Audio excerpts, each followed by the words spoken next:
It's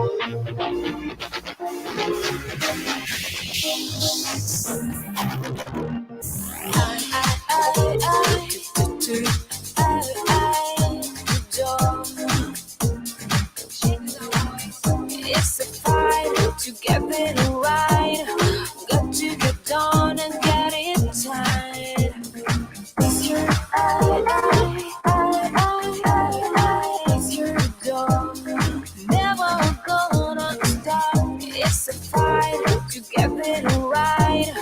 Got to get done and get it tight.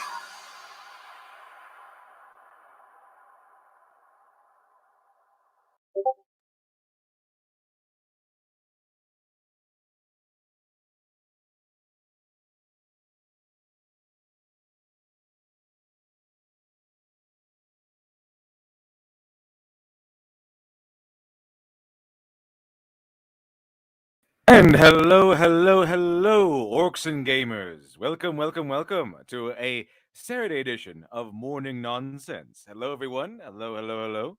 It's going to be a little different today. Little different because it's not particularly all going to be nonsense. It's a special chat requested episode of concerning Gundam and anime.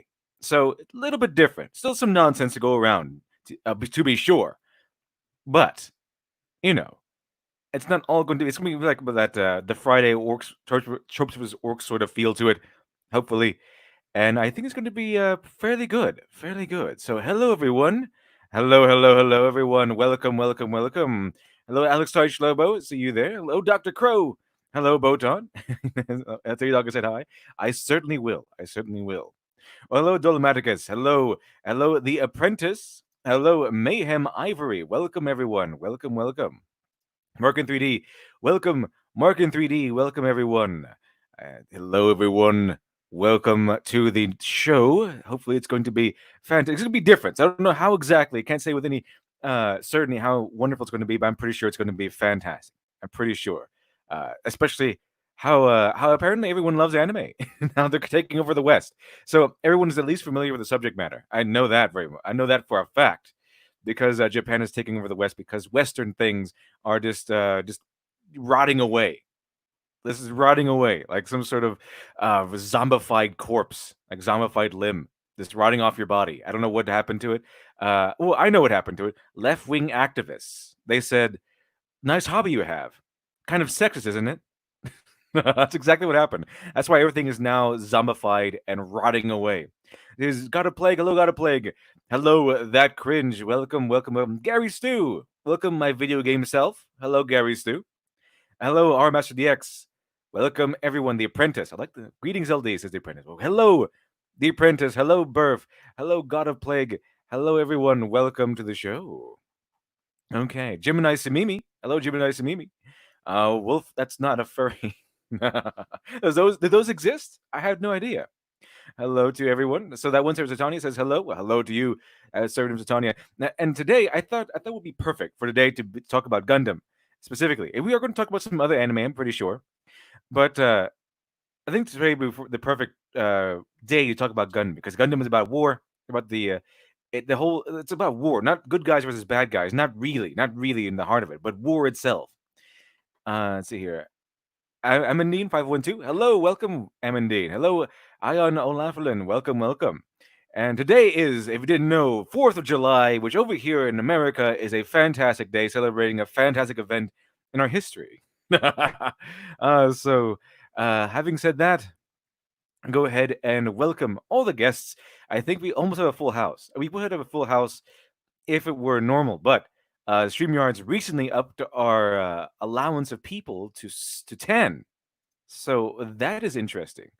So we almost have a full house. But It's a pretty good roster of guests. So let's go ahead and see what we have so far, shall we? Okay, so welcome. This is where the fun begins. Hello, Shiny. So how many people do you have planned for today? Welcome. I'm Oh, guessing wonderful 10 stuff, or like wonderful the stuff. 9 guests. I think around 7 people altogether. I think so far. How the hell are... Who are they? Well, I guess they're going to be introduced in a second. And this is like I think let's see here. Let's see. Oh, so Agent Yokai Zero. I now have a intro for Agent Yokai Zero. So let's see how you like it. The hero has to be a monster, but a controlled monster. Batman is like that.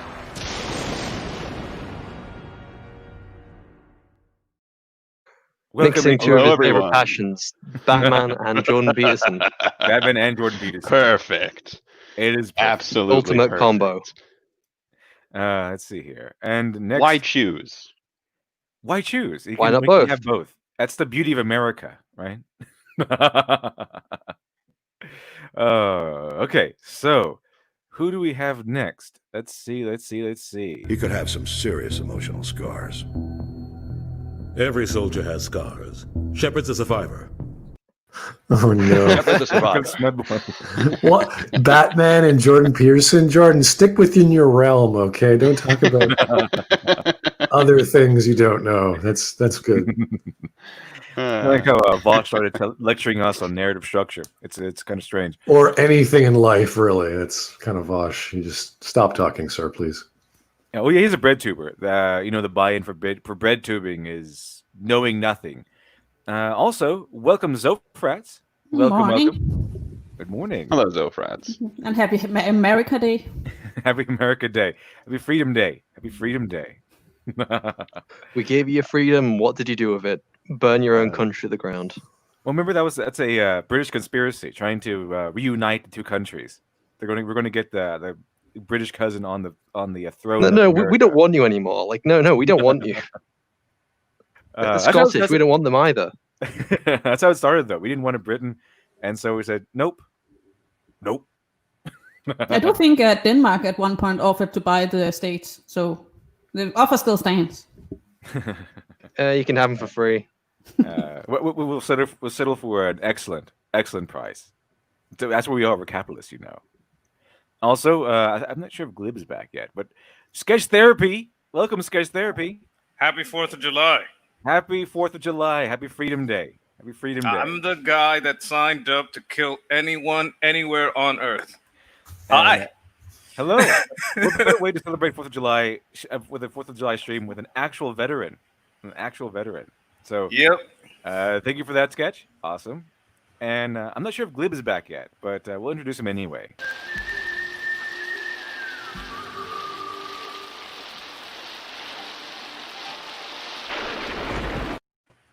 Well, welcome, Glib. I'm not sure if you're here yet, but Welcome. well, Happy 4th of July, Glib.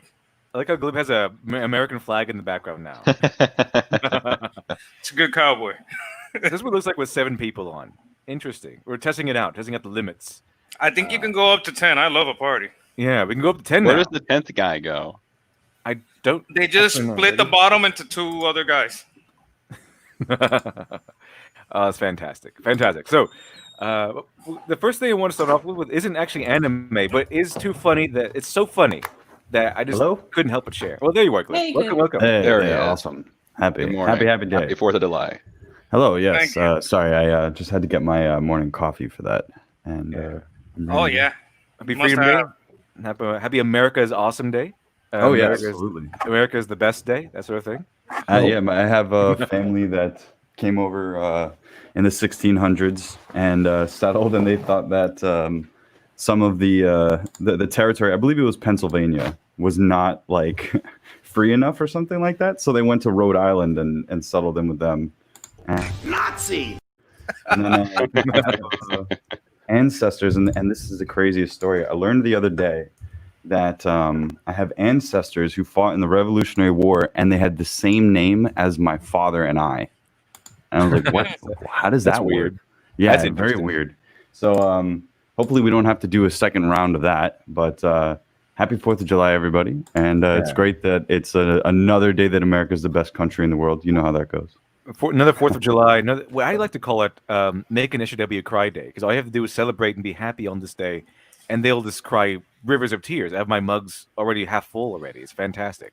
Well, I think that's what I've learned is that if we could just make every day with that level of meme energy, then we would have a pretty wonderful life. Yeah. Because all you have to do to make them really cry is be happy, and there's nothing like being happy and celebrating America on the same day to make them really, really start crying. It's fantastic. I love it. It's fantastic. I love it. Of course. They already have FVCK the 4th churning on Twitter. They're up in arms. They're already full of stuff. They want monarchism. They want monarchism.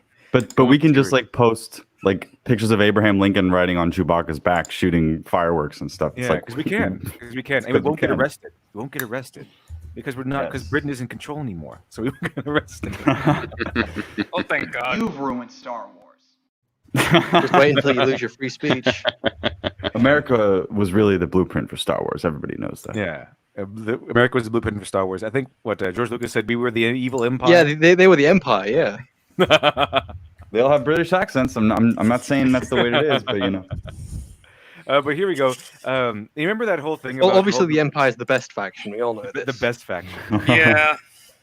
Because the clones are in the Empire. No, yeah, the best like faction is you have the some Sith rebellion. Like what the rebel scum? They're fucking disgusting. Why Oh, do they no, always rebellion give is the best. Uniform. Look at their ships. They're falling apart. They're covered in grunge. They don't even They keep are it clean. disgusting. They are I disgusting. think everybody knows at this point the Separatists are the best faction. They clearly No, fuck that. They don't even want to. They don't even want to put people in harm's way. They just want to have robots go in there and negotiate trade deals at gunpoint. That's pretty moral. Well, weren't a lot of the Separatists? Weren't they a lot of essentially anarcho-capitalists? Yeah, they were just like corporations that wanted to leave because they were being overtaxed. Like I don't know. No. Sounds pretty good. No, taxation is theft. You're taxing trade routes. We all went to space, Obama. Yeah, it would have been nice if Lucas actually explained what the hell the whole trade route blockade shit was all about. It's like, yeah, someone doesn't like something. You're like, for what? What are they doing? Yeah, but I got excoriated on that on EFAP 84 because chat was like, "Can you move on already?" I was like, "But can you just admit that you don't know what that was all about?" Like, it was very generic. Nobody does. You know. And I like the idea though. I like the fan theory that it was all went to space Obama, and no one got to see any of it. Oh man! Remember that whole debacle about voice actor stepping down because they're a white guy and they're a black guy? Well, it turns out that South Park finally conceded. They finally bent the knee on this, and of course, because they're owned by Trey Parker will no longer voice Mr. Hanky, the Christmas poo, on South Park, and there's a reason why. Wait, what? Because black people are shit. No, because Trey Parker has stepped down from playing the role of Mr. Hanky, the Christmas poo on South Park. The latest in the slew of white actors abdicating I'm offended. voicing characters of color. Parker, who is also one of the show's creators, made the announcement on social media. Hold on a minute. Wait a second. I have to be misunderstanding this. Are they saying that a log of shit is a person of color? Well, it's a brown character. No. Yeah. Listen to what Literature Devil's saying. Just let him finish. It's better than that. Okay. I'm just making sure. This turd. It's far more wholesome. I'm just making sure. I think It's funnier than you think. I think you might agree with. How can it be funnier than that? It's a nuanced poo. So Parker, who was also just trust us here. It is just keep reading. It made the announcement on social media Thursday evening, writing that it had been a fun experience voicing Mr. Hanky for the last 20 years. However, in this day and age, he felt he was no longer appropriate for him to continue portraying a brown piece of shit, as he wasn't one himself. Exactly. Parker and his co-creator. Here's a solution to it, though. Parker and his co-creator Matt Stone are currently in talks with Colin Kaepernick to see if he would accept the role, stating that he is a much better fit. Yes, that's my favorite part right there. It is funnier. His name is literally Colin, so it's perfect. Oh my god! What better way to fix? I'm gonna be honest. He got me. He got me. Edge at the beginning there. He did get me. Oh, I love it. True South Park fashion. He can no longer voice it. He no longer feels it's appropriate for him to voice a brown piece of shit because he is not one. So, Colin Kaepernick, you're up. I love it. That's fantastic. I support South Park 100%. Yeah. Now, so now actually, that Beavis and Butthead are coming back, I hope they South Park it. hope so. But one thing I know that they're not actually taking the knee on this, not bending the knee, because I'm pretty sure there will be no kneeling from Trey Parker and Matt No. Stone, not even during the national anthem. So, well done, South Park. Existence exists. Thank you much for the $1.99. To celebrate the 4th, the Fed will print 100 trillion. Oh yeah. Thank you very much, COVID people. Now now they have to start printing money, which doesn't actually help that much. Sounds like hyperinflation is on the way. That's exactly what it sounds like, Sketch. If only people knew how economics works. Anyway, I want to something else I want to open up with. Keep it light before we move into the topic at hand, and of course, it's going to be a door monster skit. But it's about Final Fantasy. Final Fantasy, the weird tropes we see in those. Very anime. Very anime. Final Fantasy is my favorite series because it never ends, and it's called Final Fantasy. Yeah, it was really sure. Did you know the story about There's Final actually a Fantasy? reason it was called that. I remember but when- 7. Seven is the one for me. But I'm just saying, when I was a kid, I was like, why is it Final Fantasy? It's been going on forever before I knew anything. It is pretty misleading, yeah. Like, why is it called Final Fantasy? There's also a 10 behind it. What Yeah, is with exactly. this? It's clickbait before you could click. Exactly. This is the Didn't make any 10th sense. last one, guys. Didn't make any sense. Let's see here. Okay, so let's see. Final Fantasy looking edgy. Are these the Dungeon Master people from Florida? Oh no, They these do are different group. countries. Okay. Different group. Though I didn't find one on those. There's an anime one. Did we watch that one already? Yeah, we did. Unfortunately, yeah, we did already. Last week. All right. Gotcha.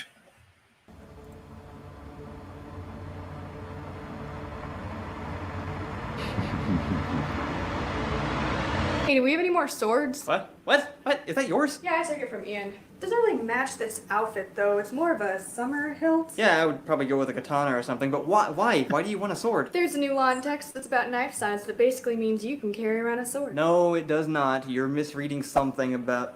Oh, look at that. Do you think Walmart sells sword belts? Allison, have you ever considered that just because you could do something, it doesn't necessarily mean that you should? But I want to, and now the cops won't stop me. Wow, that was a deeply terrifying sentence. This is the next trend, and if I don't get one, I'm gonna be some loser carrying around a gun like an idiot. Wait, you have a sword and a gun? Oh, that's perfect! Why didn't I think of that?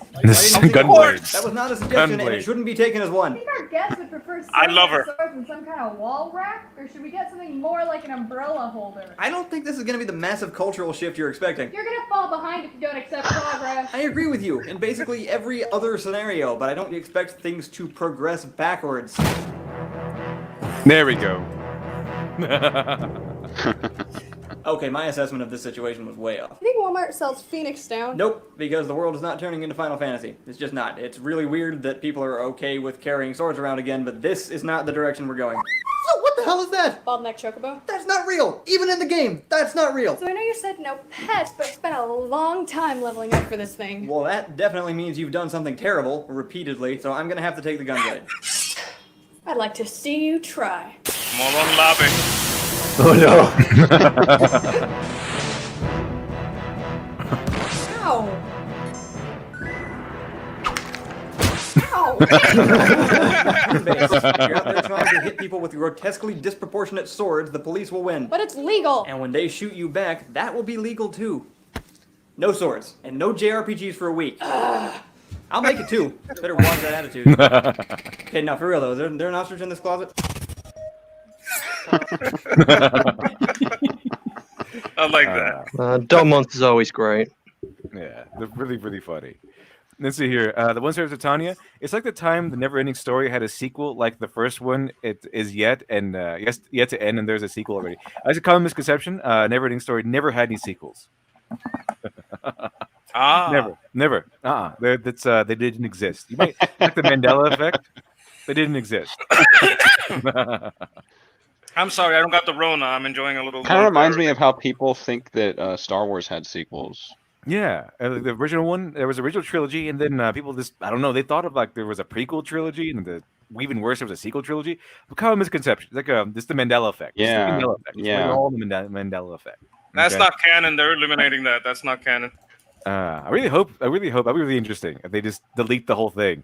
It would Yeah. be a huge loss on their No. part, but it'd be a wonderful thing. No. It'd probably be the only thing saving their asses, to be honest. They'd go up 10 points in the market, guaranteed. Probably 20. Yeah, I mean, once the people who actually care about money get involved, that's probably their decision. Actually, yeah. Let's see here. Arkan Ellie. I know Japan was making fun of the American voice actors and the entire voice actors quitting thing. Yeah, they were. Base Japan has been mocking Western weirdos relentlessly, which is why I think it's perfectly fine to start celebrating Japan a little bit on America Day. So they call them Baiju or something like that. Yeah, something like that. It's like Baizo or something like that. Baizo. Like I'm sorry, you got it. Self-important far left activists, something like that. Oh my God, I love what Malcolm X had to say on them too. He's like, look, there's a lot of people that'll try to help you, but there's people that are trying to manipulate you to get what they want. And they're always white liberals too. That's what he said. He's like, you got to watch out for the white liberal. He's not there to help you. He's there to. There is nothing weirder or more dangerous than a white liberal in your interpersonal life. Pretty much. My God, that's what Malcolm X said on that. He's like, well, how about all these people who are helping out with the the civil rights movement? Like they're all manipulators. They're not there to help you. I'm not talking about people that just lean left. I'm talking about the weird nut job. I'm gonna tell you why I joined the army and why I think all this shit is important. Right? For a long time there was monarchism. It's feudalism, right? It's a form of feudalism, and there was feudalism, and there was feudalism, and there was feudalism. Then there was America. That was a blip on the radar. If we don't, keep this thing going. But what they want in state is what they have over there, state feudalism. State feudalism is still feudalism. Theocratic feudalism is still feudalism. Just because you could put God at the front of a feudalism or you put science at the front of a feudalism, it doesn't stop it from being a system that oppresses you and takes away your individual right, including your right to self-ownership and ownership of property. That's the battle. It's always been the battle, and we're the only one that's ever won it. This guy gets it. That certainly is a different view of things. No, that's right. That's the intention right there. You got to keep fighting it. America wasn't the first free country. Let me just hype up America, which is awesome. Nazi. Alexander Hamilton was 21 when the Declaration of Independence was signed. Then you had a range of the founding fathers going all the way up to like 81. So you had an entire range of people, all from different walks of life, all from different colonies, all from different areas. They all had a common heritage, and they had something to refer to. They had the Republican ideals that were pretty common and popular at the time. They also had the idea of feudalism and all of the criticisms. So it was the perfect time and place, and with relatively open space, because people forget, obviously, that we have different tribes, we have different groups of indigenous populations that existed here, but that wasn't like 100% contiguous. America is a gigantic place. And that's the number one thing that people that don't come here don't realize. Like, if you just travel outside of the cities, it's almost entirely open. So all this talk about how like overpopulation and stuff, America is the land of opportunity. It still is geographically. No, you're right. You're right. Everybody that wants to be a part of it can be a part of it. And I don't really understand why people want to hate on that. What I hate is like the same thread that Sketch Therapy was just saying, like the thread of feudalism, the thread of wanting to control other people and being in power while you're alive and like have all of this authority. That's part of the problem. Yep. And it's like a human issue that we're dealing with on a global scale. It's not just here, but here we have one of the best shots with the laws that we have to actually do that. Even though we don't really have it uncorrupted, it's been corrupted in so many ways. We still have the best shots. That's why I fight for it. And it's the history, it's our heritage, and it can be anybody's that wants to come here and have those ideals. So I like it. What? I'm not oppressing anyone.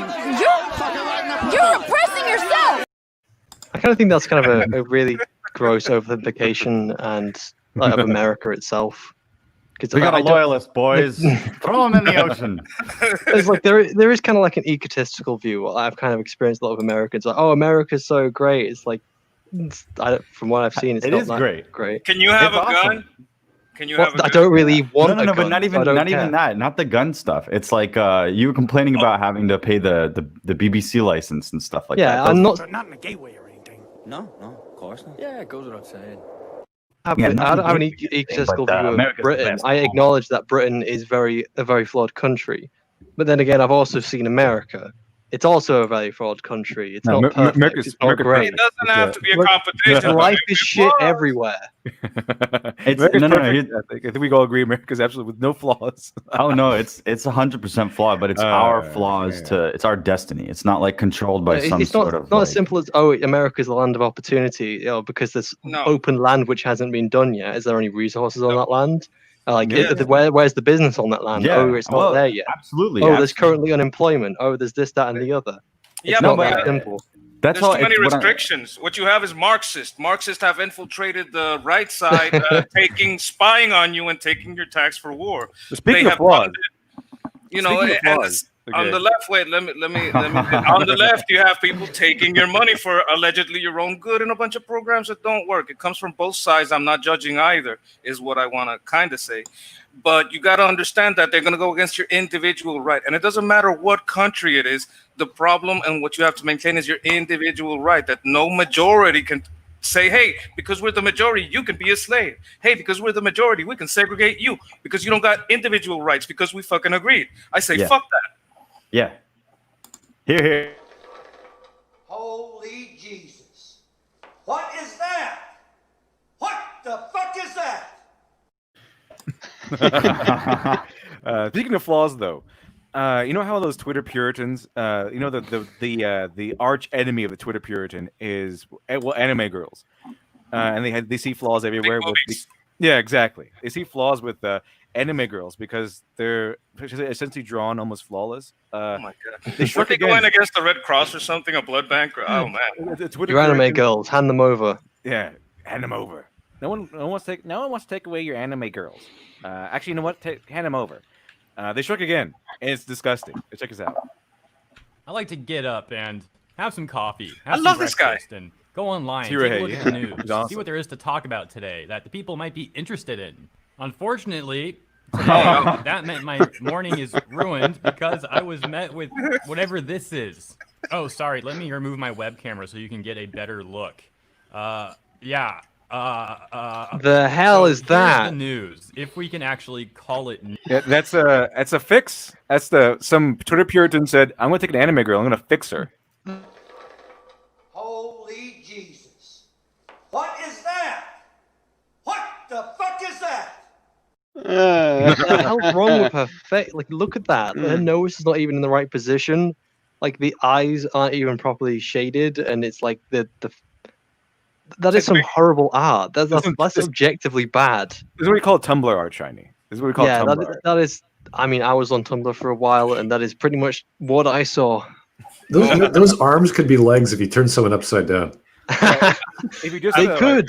That's how egotistical these people are. They don't even have the sense to at least hire a professional artist to draw a fat person. Like they have like highlights. Like, why are there highlights? Why is there light and shadow? They don't have. I could literally take her arms and make legs if I remove the head.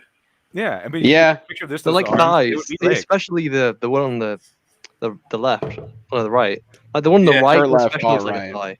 Yeah. The one that's bending looks This like is the new superhero. This girl's half horse, lady. man. She has legs for arms. 4 legs.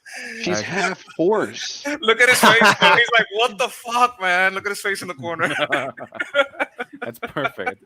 It's the same face everyone made when they saw this. I know. God. Yep. I'm there with you, buddy. I'm there with you. Oh man, what do you say? News. Let's take a look at this tweet. I'm sure plenty of people in the Marines will be hanging that up on their lockers. Minor edits with your recent art. Please don't R to the 34. Minors next time. 3 smiles. So you're probably wondering what the original art is, I'm sure. Let's take a look at that. But first, the same people say, you shouldn't sexualize minors are the same people who really like the idea of She-Ra in the new She-Ra getting together with having relationships and stuff. Shippers. And, you can sexualize. We can sexualize what you can't. That sort of thing. That mentality. We could. The rule for thee. Yep. And rule for us. So I hate that term, actually, let me get a sexualize. thanks to Annie Moo Girl. They made it up so they can demonize some. Yeah. Demonize us.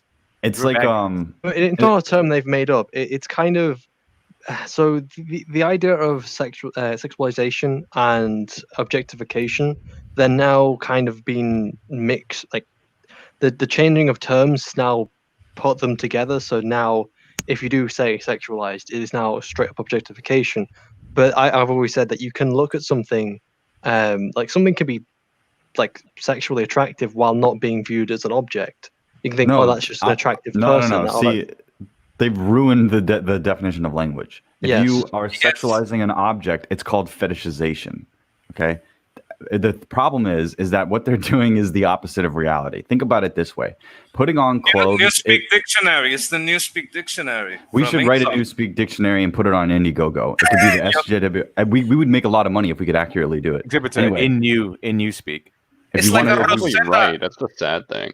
It's a Rosetta do it. Stone. We'll assemble the council of the dictionary, and we'll write an SJW dictionary. So anytime you read Twitter or something, you can say, "All right, open up our dictionary." And what is this person saying? Oh, and it's like Gandalf with the big ass bow. Open your dictionaries to page 5.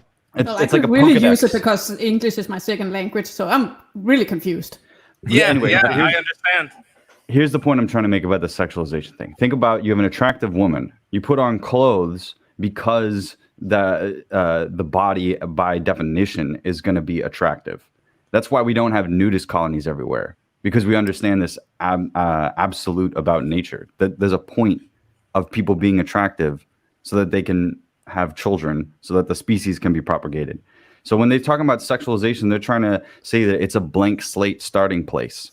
You don't build sexualization into humans. It's built into the human. And that's the issue that I think that they have, is that it's a point perspective issue. If you're unattractive, you're going to be jealous of people who are attractive and get treated differently. It's because it's not equal. So their answer is slowly just censoring the existence of people.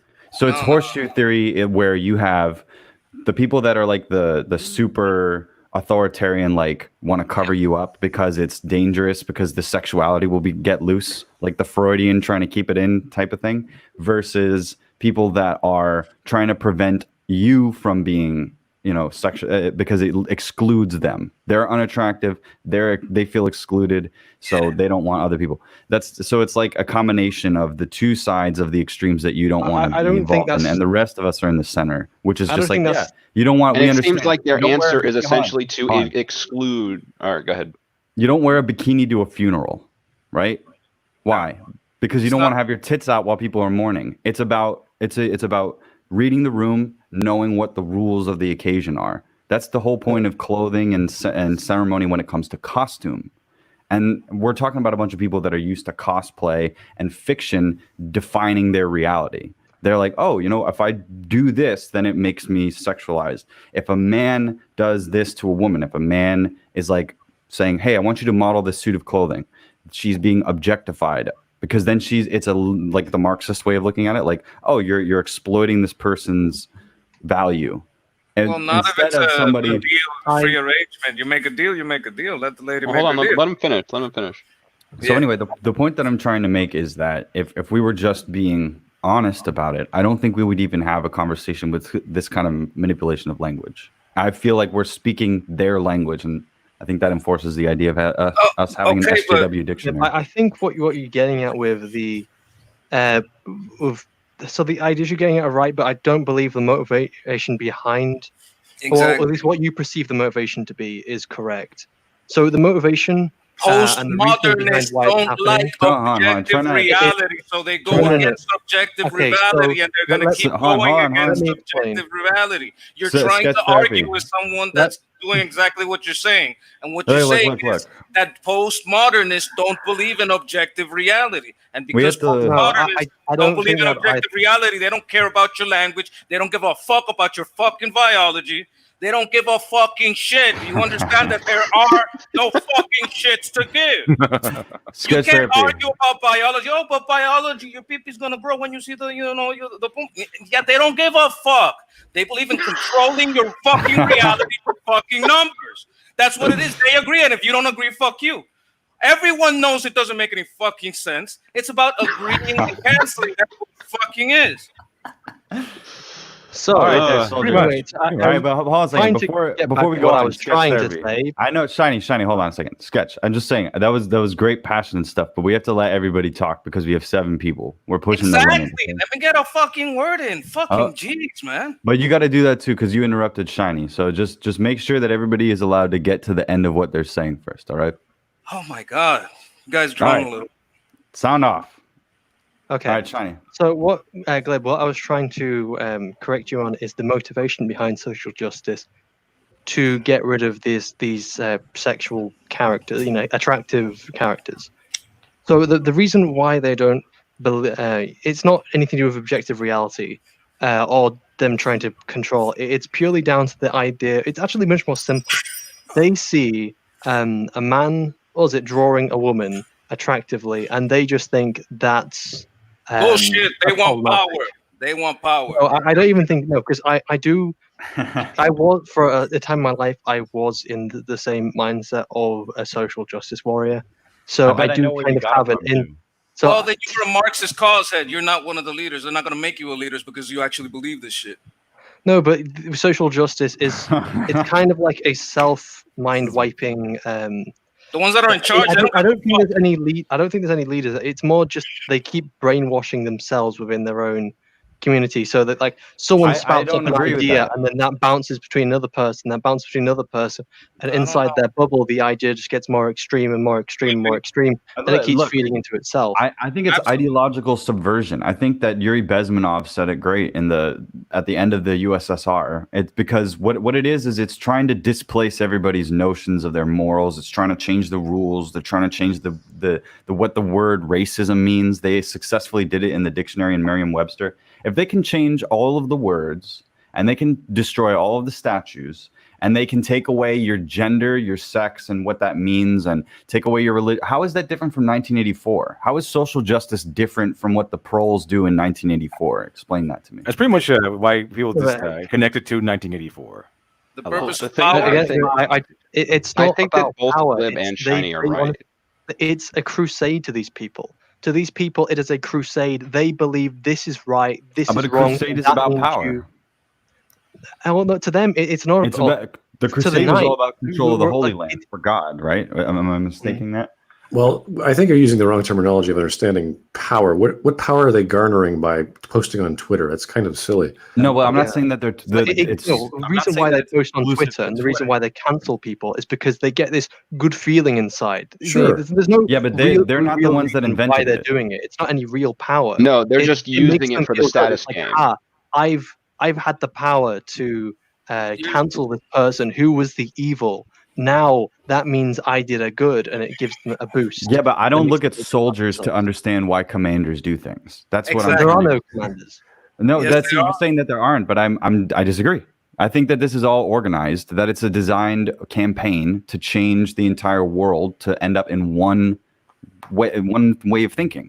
If it's not, why is it the same? Why is all social justice, intersectional, feminist, Every Marxist day we talk about this bias. It's not, It's because it's all in a bubble. They hang around people who agree with them, and then one says an extremist idea. Then Who are you talking about? Those people on Twitter, or are you talking about people in academia, or are you talking about people that get judging? People naturally. Yeah, because we have to make sure we evaluate different. Romeo's crying. Fucking assholes. Sorry about that. Hey, man. Yeah, I'm gonna go ahead and go through a few of these real quick. One side gets canceled on Twitter, one doesn't. You tell me if there's bias out there. You tell me if this is a fair miscommunication. Well, the thing is that one side gets canceled on Twitter, but the side does the canceling. They oust their own members sometimes for points. There's sharks out there, and an apology in the water. See, the one service that Tanya says, I love how you don't even need to go into the artistic choice. It's just the shitty art. Yeah, exactly. We all know what it's all like integrated. It's biological. It's here. Dr. Crow, thank you for your 20. Appreciate that. I find it amazing that these fools who ruined our things are now trying to infest other countries' things, trying to colorize their culture. We just want to entertain, and they go back on their own morals to beat us down. Yeah, they want to take over. They really want to take over Japan. They've been trying to take over Japan a lot. Oh my god! But Japan just doesn't care. They just laugh at them.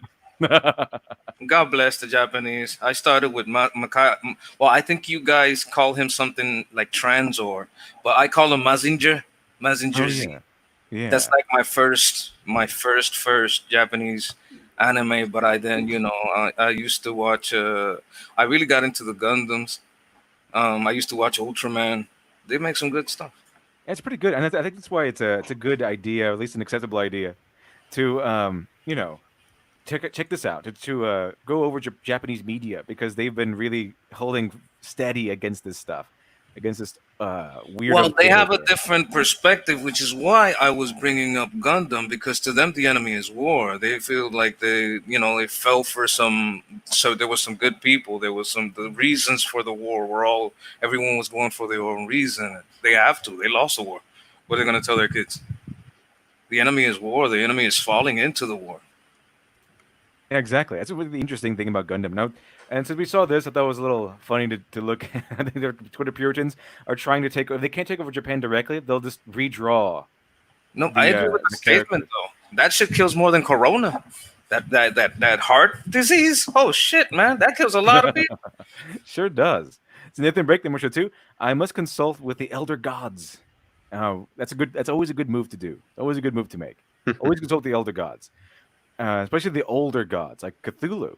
Those are pretty good. I hear they're merciful. At least, relatively speaking, you could put an elder god next to an SJW. Elder gods are far more merciful. Verde, number 5. I don't often agree with Ben Shapiro, but he's right when he said 2 things can be right at the same time. Well, that is true. 2 things can be right at the same time. So next, okay, now we're going to get into the Gundam stuff. I found a clip of the first Gundam, Mobusu Gundam. And this was actually one of the first instances of this sort of writing that I had ever experienced before. Because usually before, it's always been TV shows that were just, black and white morality. There's good guys versus bad guys, that sort of thing. Which is what I like. But this is the first show I saw that where the bad guy and the good guy are not exactly good and evil. They're just soldiers in a war.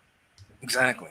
I think this is the clip where Amuro actually meets Char and Lala for the first time, and it's a very interesting part of the show, because to put in this context, Amuro and Char Aznavour, they are basically both new types, both very talented, very skilled pilots on opposite sides of the war.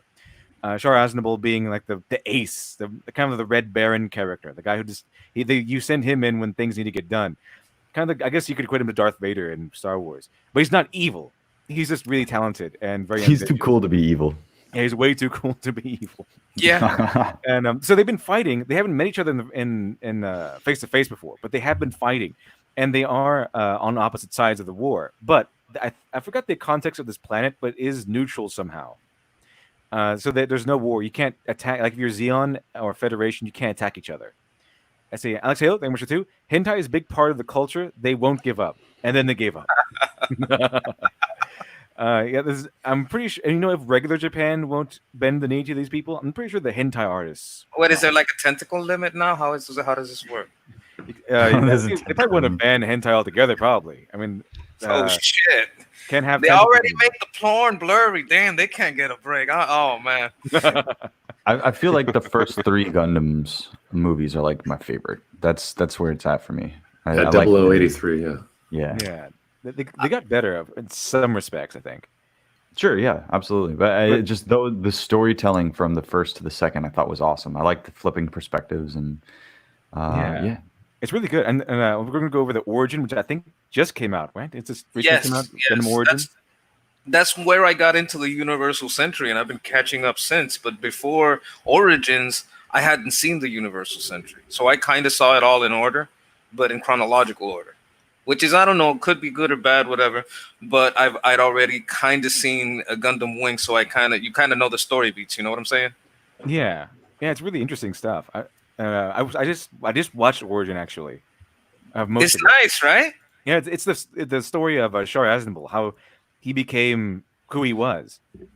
Now imagine that they redid the original in that quality and style. Yeah, I think there are some anime out there that are iconic, especially those that made it in the West. that should be remastered because a lot of them have a lot of meaning in there, especially Gundam. It's not just a mech anime. It's a mech anime that explores the ideas of the dangers and the powers of war and how they can damage even regular people. Even their greatest power is understanding each other without preconceptions. I think it is something like that.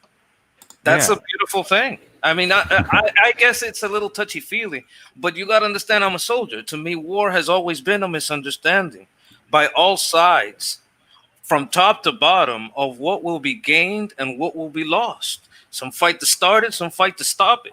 I've always been into stopping. We got to stop this shit. You know, let people do what they want to do. Leave them alone. Yeah, and that's what the Gundam kind of explores. It explores those very anti-war. It's a show about war, but it's very anti-war, anti-violence. Because every time there is violence, every time we see war, we see the devastation of war, and it does a very good job at showing us the outcome. Because even like a lot of the Zeon are supposed to be the quote unquote bad guys in this whole show, but we get to see Char Aznable. We get to see how close he gets with some of the soldiers. Like some of the soldiers have been personalized. They've been given faces, they've been given names, they've been given backstories and everything, and they die. And we kind of, even though they're bad guys, we sort of care for some of them to some extent, and we see them die. It's not really an arm pumping sort of scenario. It's more like, oh well, he died. That's sad. And we get to like Char Aznable because Char Aznable is also like he's a Shakespearean character. He's a guy fighting for the side that wronged him, and he's just he's not really on Zeon's. He's really for Zeon's side, but he's not for the ruling party of Zeon. He's kind of working against them. His closest path to revenge was ascension within the enemy camp. Yeah, exactly. So let's go ahead and see this clip. Hopefully, it doesn't get us taken down. Hopefully not, but we'll see. This is great timing. I'm stuck. That's Amuro, the main protagonist. You know, before I think this is the time before protagonists had really crazy weirdo hair and 10,000 spikes and a rainbow of hair colors. So he looks like a normal kid. So he doesn't look like an anime protagonist would these days.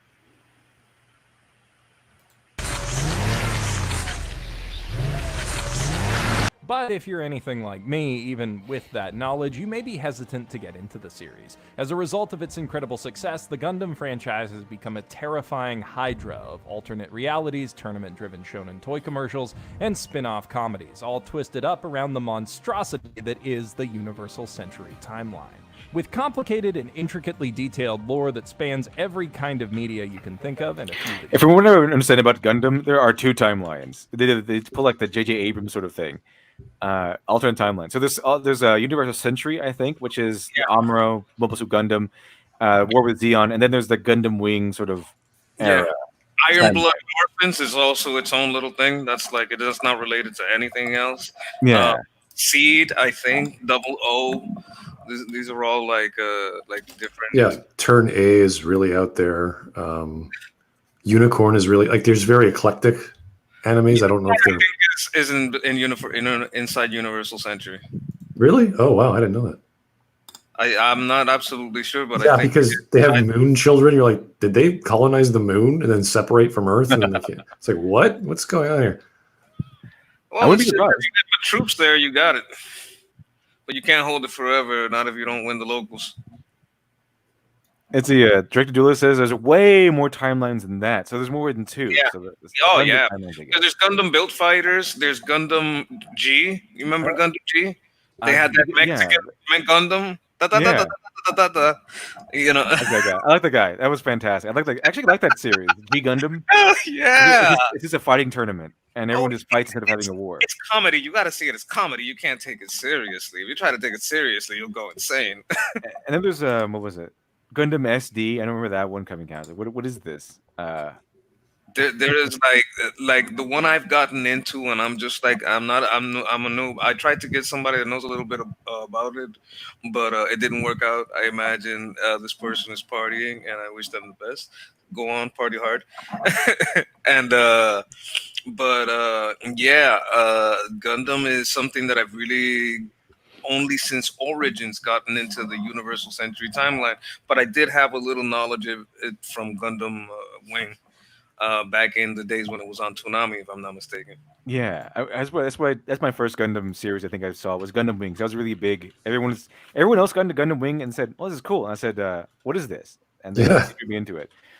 It's the boy band style of Gundam stories, and they came out with 00, I think, much years later. Yep. Most definitely. Gundam Wing is a boy band. All those guys. Yeah. Here's a cute one. Here's a serious one. Here's a funny one. All that stuff. And so, Mark in 3D. Mother's Basement used to be a games journalist. No need to go further than that. Yeah, this is Mother's Basement. It's a Mother's Basement video. We actually covered him before because he had a really strange opinion on Goblin Slayer because he didn't like it. It's rape, right? It's all bad because of this one episode. Just sit down. Is it even possible to be an interesting person and not like goblins? I mean, come on. Like, I know I sound like an asshole, but it just gets to the point where it's like, you know what? You're a jerk if you don't like this. I think Mother's Basement was the guy who said, "Look at her. They animate her smiling and she's getting ravaged, and it's just like 1,000-yard stare with her just gone out of her mind. That's not a smile." Mother's Basement. I'm not sure if it was him or some other guy. Right, you know what I'm saying? That might be like his what he was seeing in there. Yeah, I think it's a lot of these people who hate Goblin Slayer like, this is terrible because it's look all this rape and violence and stuff. That's kind of the point. It's like a Bill Burr.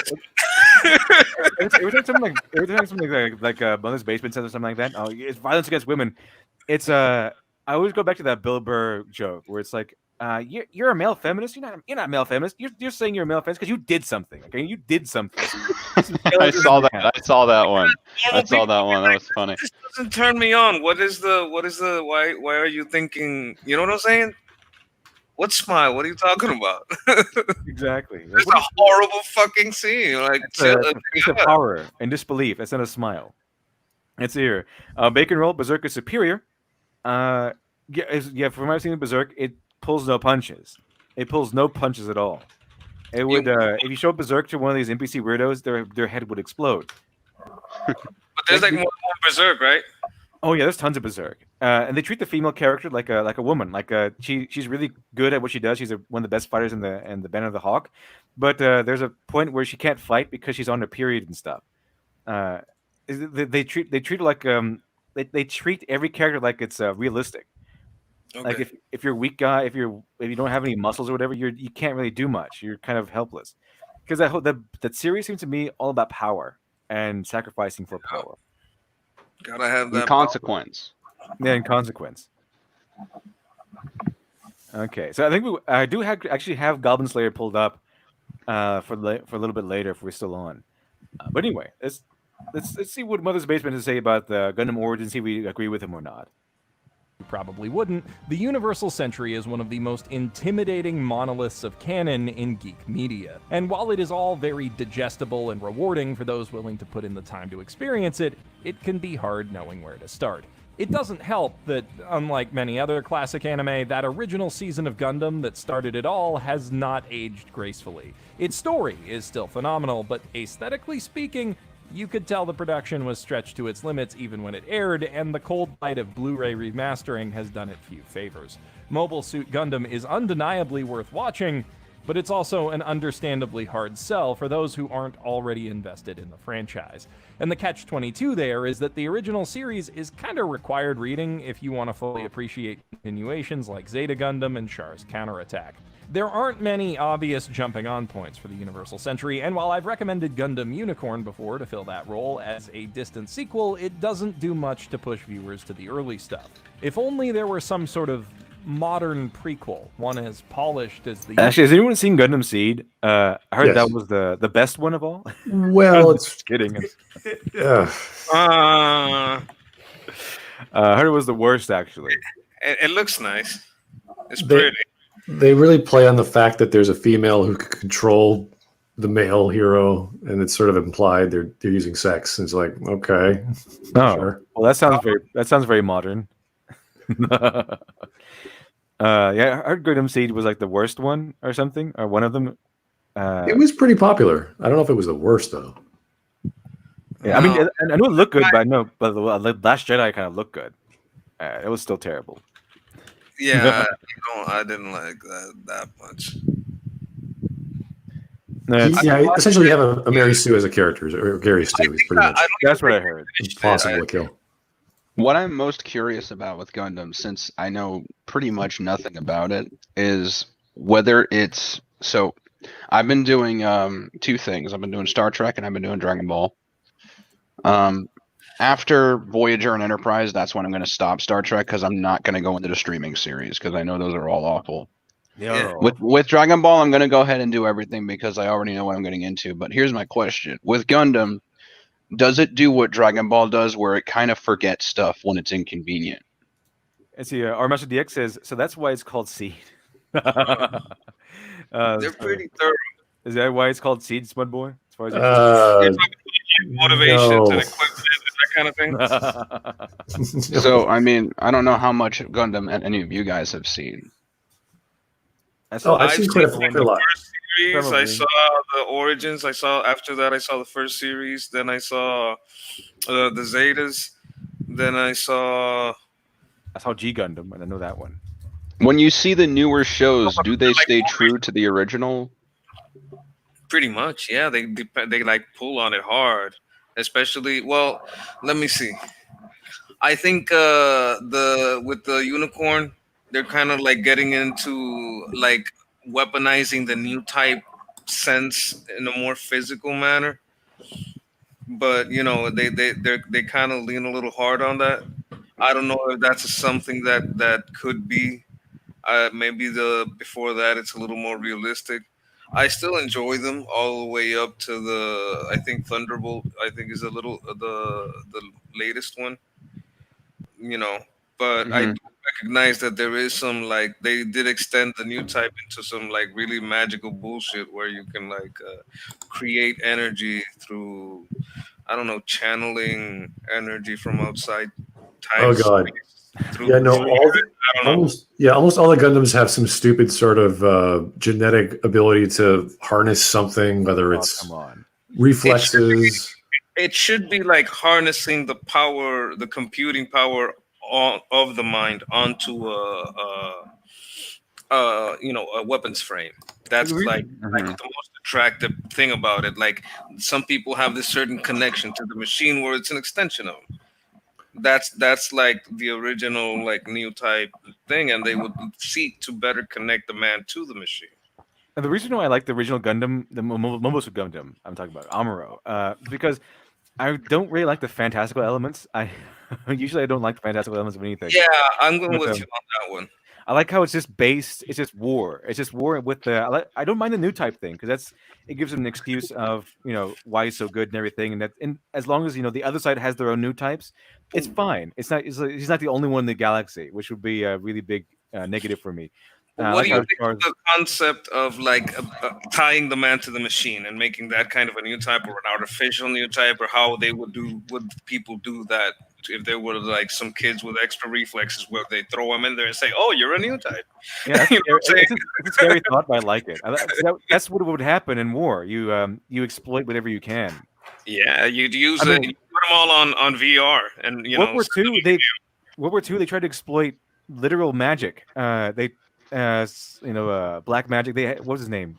Crowley. I think it was English or something. But Alistair Crowley. Yeah, that guy. I think they actually used him.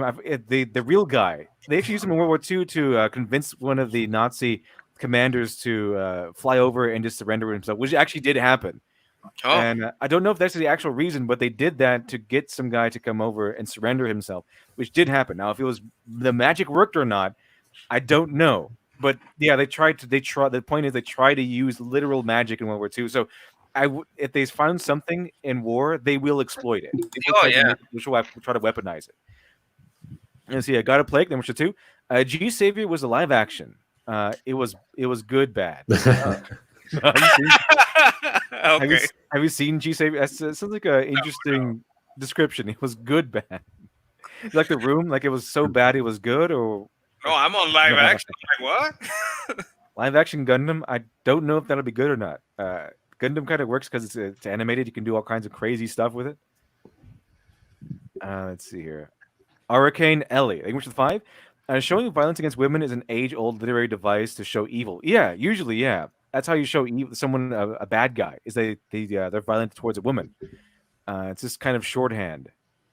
Yeah, they're able to hurt someone that's more vulnerable than them without thinking too much about it.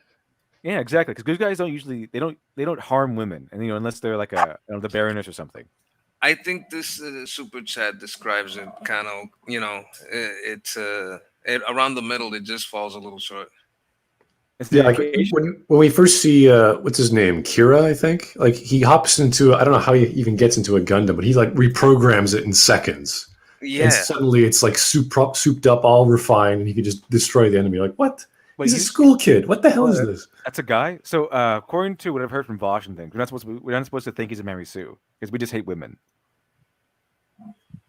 Oh no, he's totally Mary Sue. The There's thing no is, question. the reason I'm asking this is because often when you see a show transcend its age, it'll start to get stupid after a while, and I'm just wondering if Gundam is one of those shows. Some of them are, yeah. That doesn't if it goes on for a while. You know what I mean? The beauty about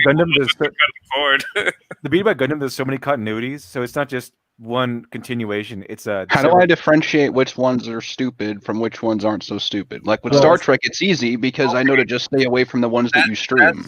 That's like very like I understand the people who like the kind of like science fiction-y power of the mind, the metaphysical. So I understand why they like it. I prefer the ones that stay a little bit more grounded, and it has more to do with grabbing a kid with reflexes, telling him he's a fucking new type, and throwing him in a real cabin instead of a simulator. Right, and taking other kids and just fucking tying them to the machine to get better reflexes out of them. Are they new types? Aren't they new types? I don't know, but that's what they're fucking doing. And I think they eventually went to the line of getting artificial new types. Let's see, KH English with 5. Gundam Seed was one that is good and bad. It is filled with an OP main character, sex, SX, and can you not? I guess you're not allowed to super chat that word. There are some weird words that YouTube won't let you super chat, like Arnold Schwarzenegger. And a plot that fell short in the middle of the story. Interesting. Yeah, you gotta nail it if you're gonna go that way. Interesting. I heard a lot of bad things about Gundam Seed. I have not seen it. Yes, that's good. That's good too. The MS team. Without a Plague Thing too. So also 8th MS team, Best War Gundam. I think I actually seen some of those episodes. There's I think there's one when they were on Toonami.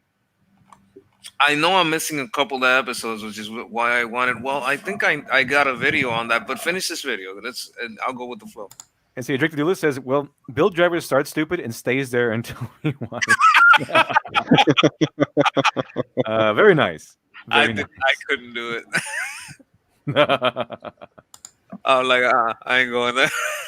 Let's see. Tyler Preston, English with 5. Rooster Teeth tried creating their own Gundam with Genlock, but with brains uploading into giant robots. Don't watch it. The show is crap. Yeah. Okay. Uh-oh. Did we lose Devil? It sounds like it.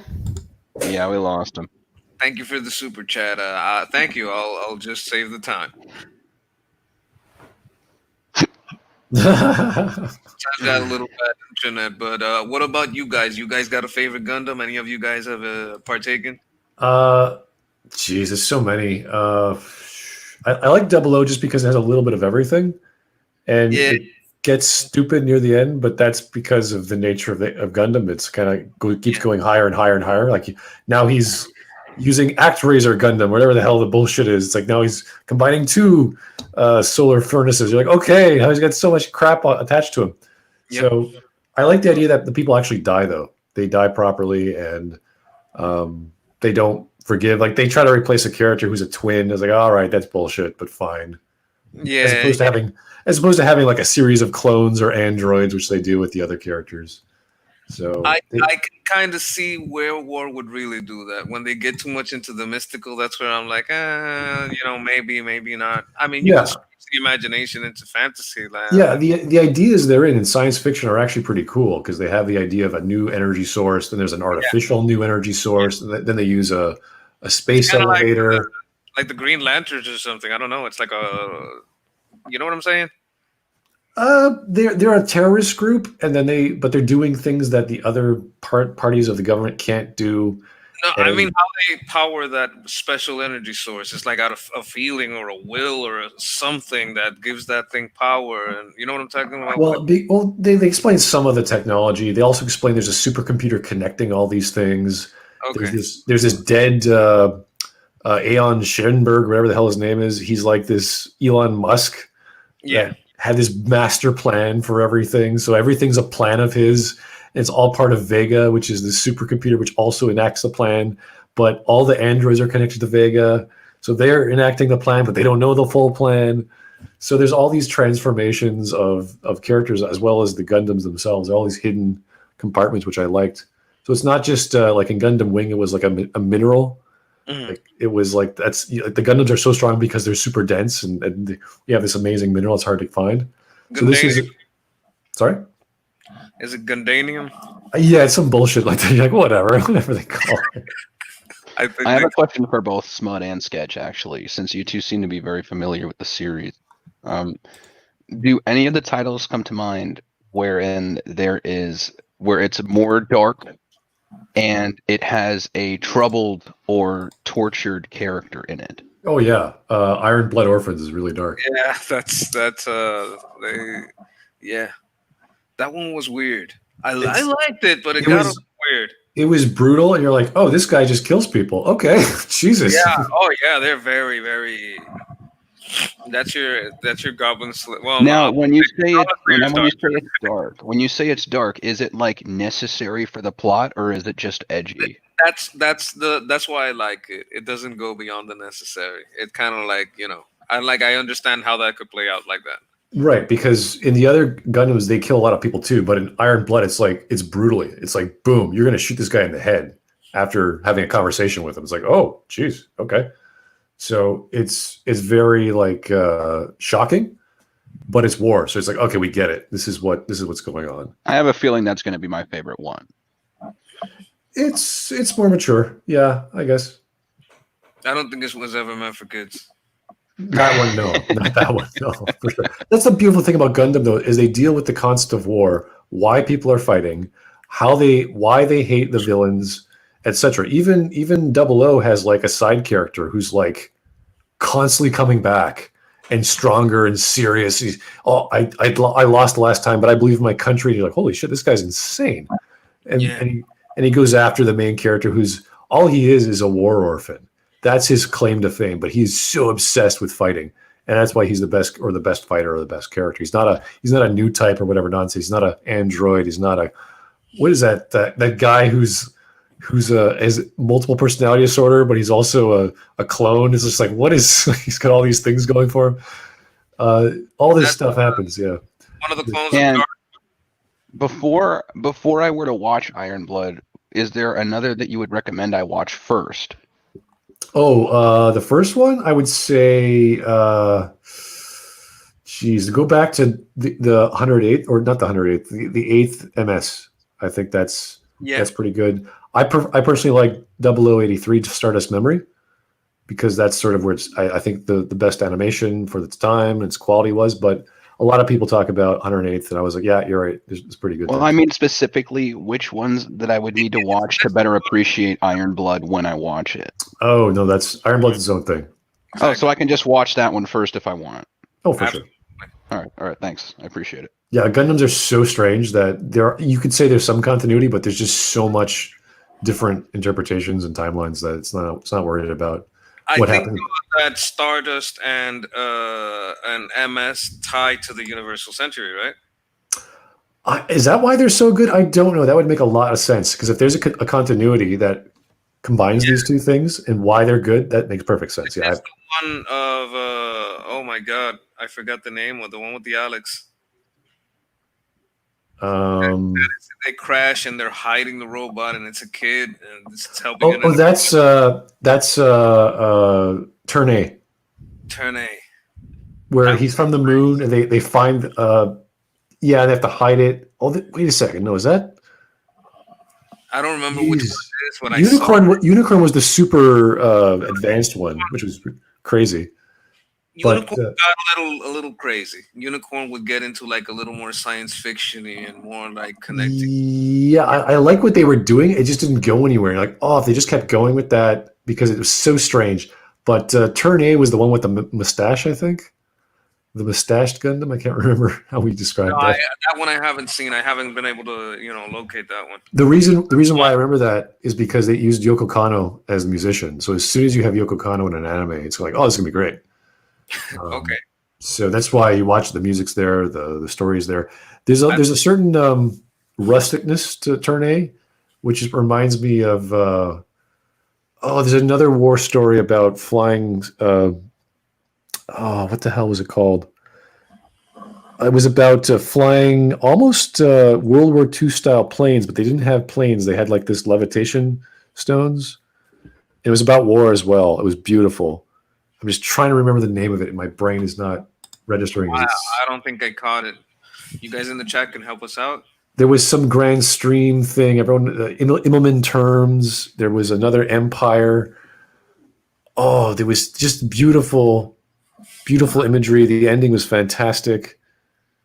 I could probably find it in about 2 minutes on Google, but it's just my brain is not.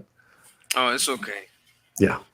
Well, yeah, I would go with Iron Blooded, but you gotta understand when you're looking at it, this is not meant for kids. The other one's about any kid could watch it, but not that one. Yeah. So war is really brutal and gory. So that's.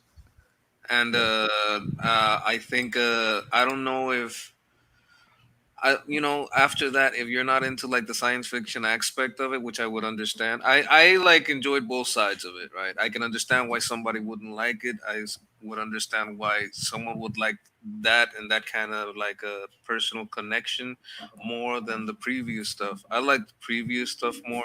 It sticks to some things that I could see happening. I could see absolutely in a war grabbing kids, telling them they're noob types because they got better reflexes. I think there's another series like that or a movie about that they tell a bunch of kids that these are all simulations, but they were actually leading battles. Oh, I just remember the name. It's called Last Exile. That was the anime. Last Exile. Yeah. Fantastic stuff. That had the same rustic feeling of Turn A. There's a certain sort of hominess and being immigrants and finding your place and where are you in this war? What are you doing? Who are you? What are you? That's always great. But the classic one is always with Char. That's when we think of Gundam. That's the name that pops up first. Bacon Roll in the chat says and F91 and Victory, but we don't talk about those. Yeah, we don't. We just sort of go, okay, yeah, that happened. Those were yeah, you could enjoy those, I guess. I don't, like I said, I think I've gotten from Universal Century, from the origins chronologically. I think I'm all the way up to. I think I skipped 91. I don't think I've been able to catch 91. I don't think I skipped it. I think I haven't been able to find it, and I haven't been able to find the one with the mustache, Turn A. I hear a lot of great things about it, though. It's not for everyone. It is strange. It is kind of weird, but that's what I kind of like. Is it like campy? No, it's its own little thing. The same way Unicorn, but Unicorn is just totally weird. Turn A is like, oh, this is like immigrants coming from the moon, and there's apparently a war with them. There's some monarchy. There's this guy who wants to fit in. So it's not as fulfilling as the other stories. It's just more of they want to do something new with the universe, and they're trying to get characterization. They're trying to get the war to work, and it's just a strange feeling. I kind of like that weird alienness of it all. And I've returned. Sisyphus got out again, so I had to go get him. Welcome back. Okay. So Tyler Preston, I know Rooster Teeth. You're talking about the Rooster Teeth. They made their own Gundams to stay away from it. I don't know if I finish it before I just I'd go catch Sisyphus again. But thank you much for that.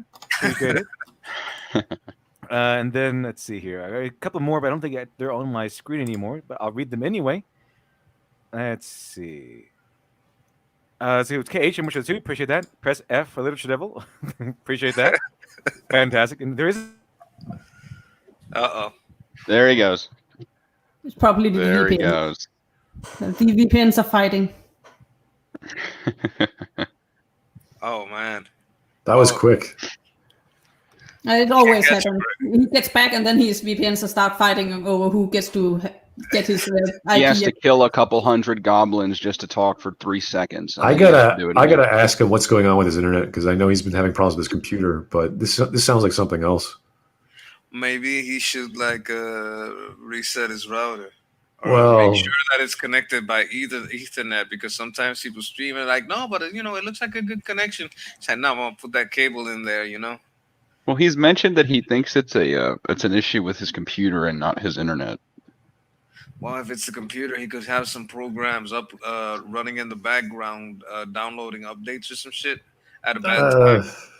You ever have that? Just cut your fucking bandwidth, or like uploading some of your data. Yeah, but it wouldn't knock him off the internet. I mean, that's something else. I think Yeah, it's that his would just internet. slow him down. Oh, Literature Devil disappeared. I'm going to Again. go make some more coffee. Is he in a How's bad everybody doing? area? What Yeah, what were lost you him guys again. talking about when he went missing? We were talking about No, I'm just kidding. We were talking about Gundam.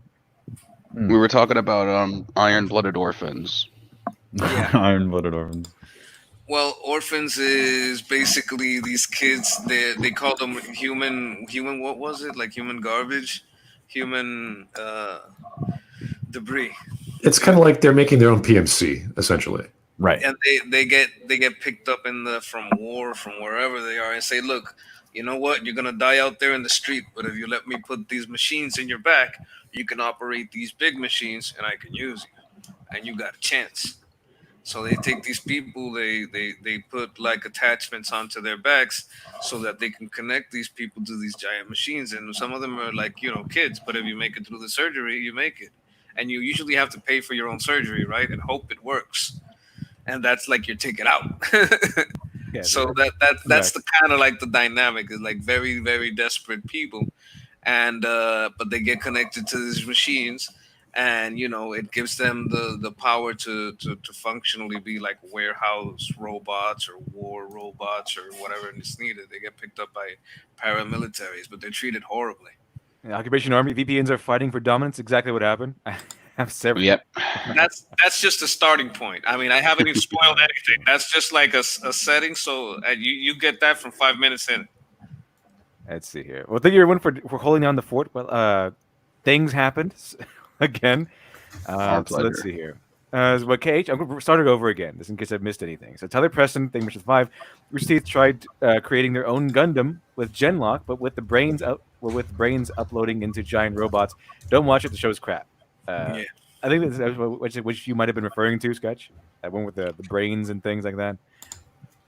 No, I think He was referring to, I think, the Rooster Teeth one.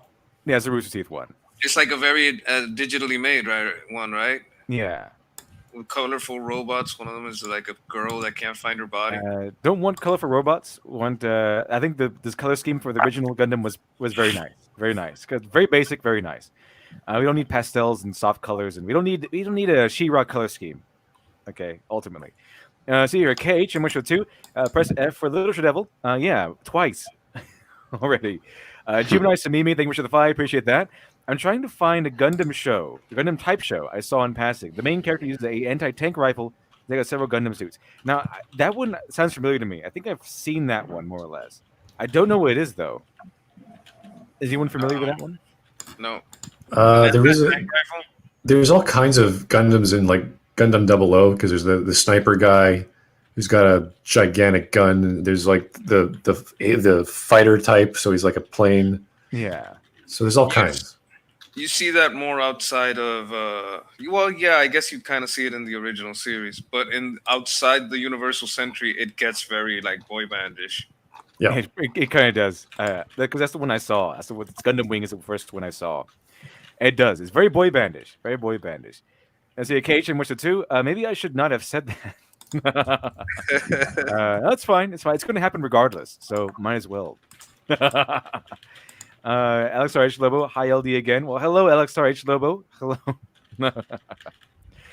Sam, VPN World Battle Royale. Yeah, because I already had a VPN, but thing is, NordVPN actually had an excellent deal where you get 3-year subscription. So now I have several.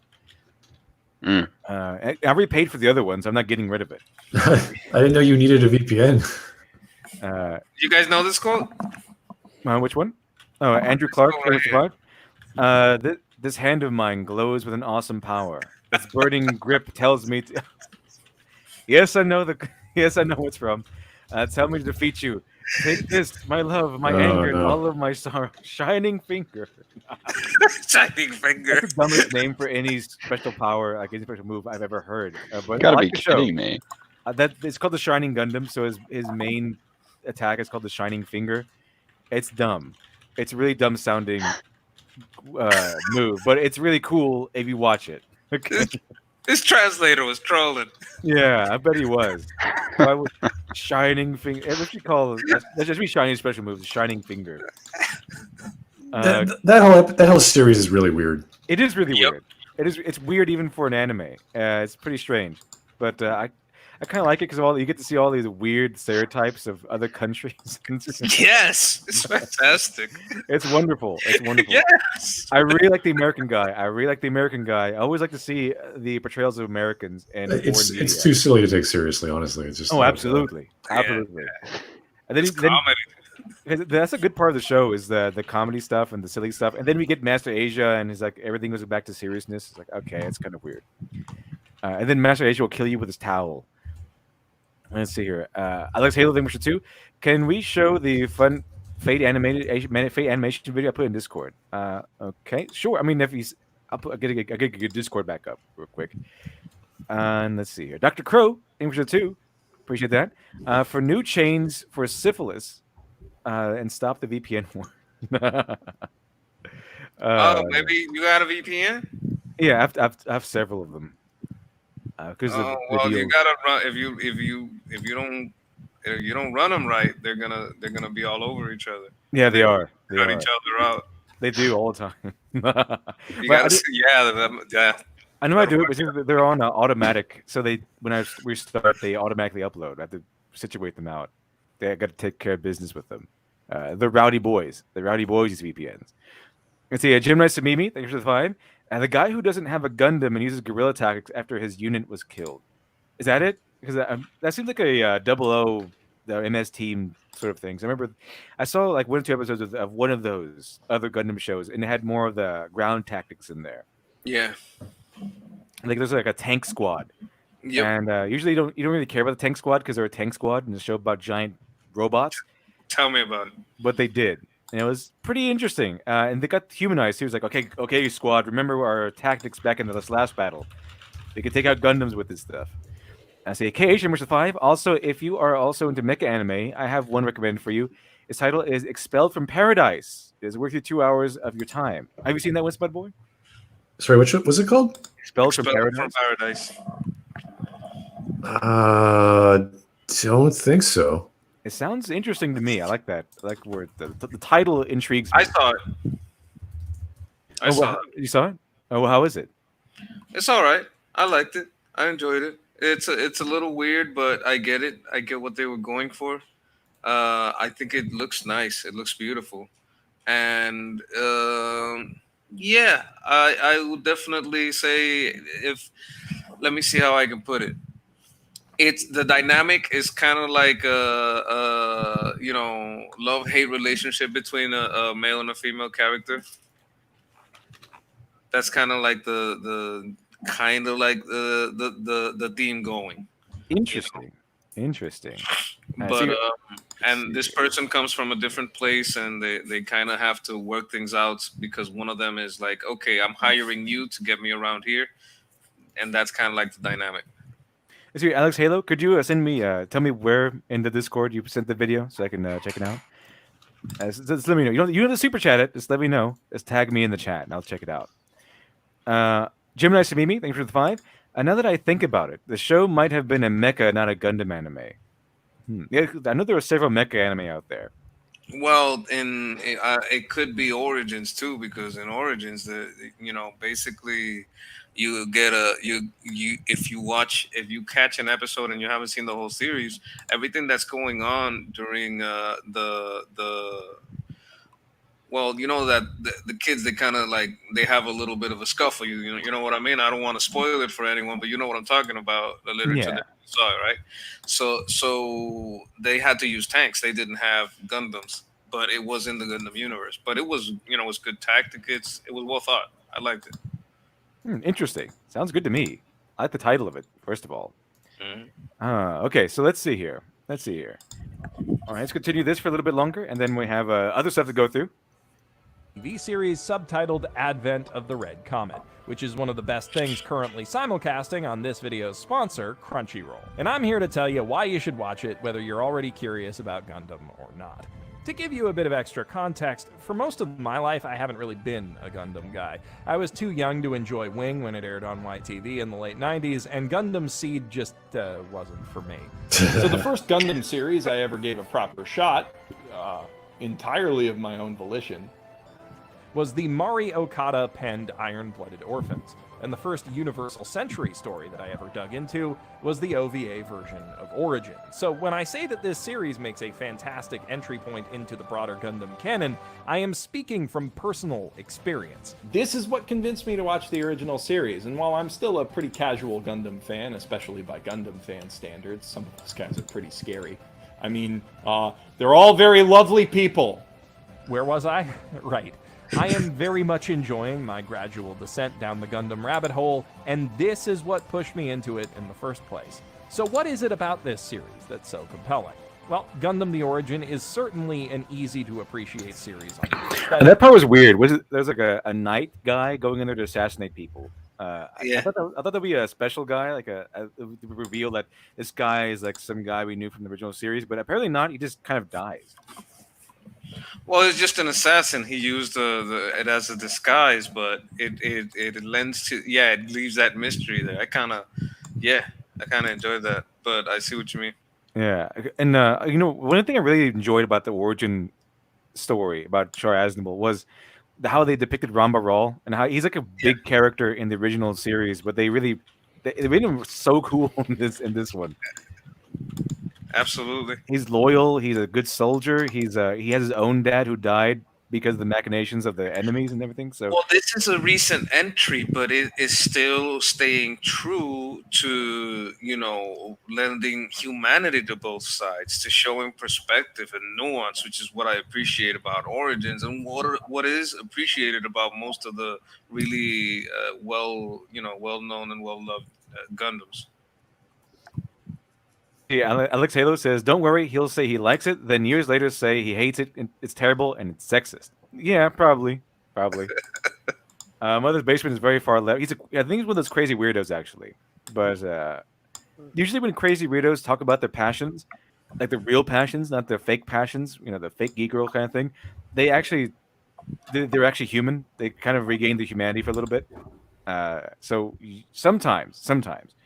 I think the case of Goblin Slayer is that it was being hated on by the mainstream weirdos, so he had to hate on it. But when that doesn't occur, he can love freely, like a hippie. They'd be like, As a "Why Sunrise did you say anime- Yeah. So unless he's told to hate a particular anime, he's not going to hate it by default. Like he's told to. As orders came down from the Reichstag or something, he's not going to hate an anime because he's been told to. Yep. He's not going to hate the anime unless he's been told to by the Reichstag. He's not going to hate the anime by default. That's what I mean.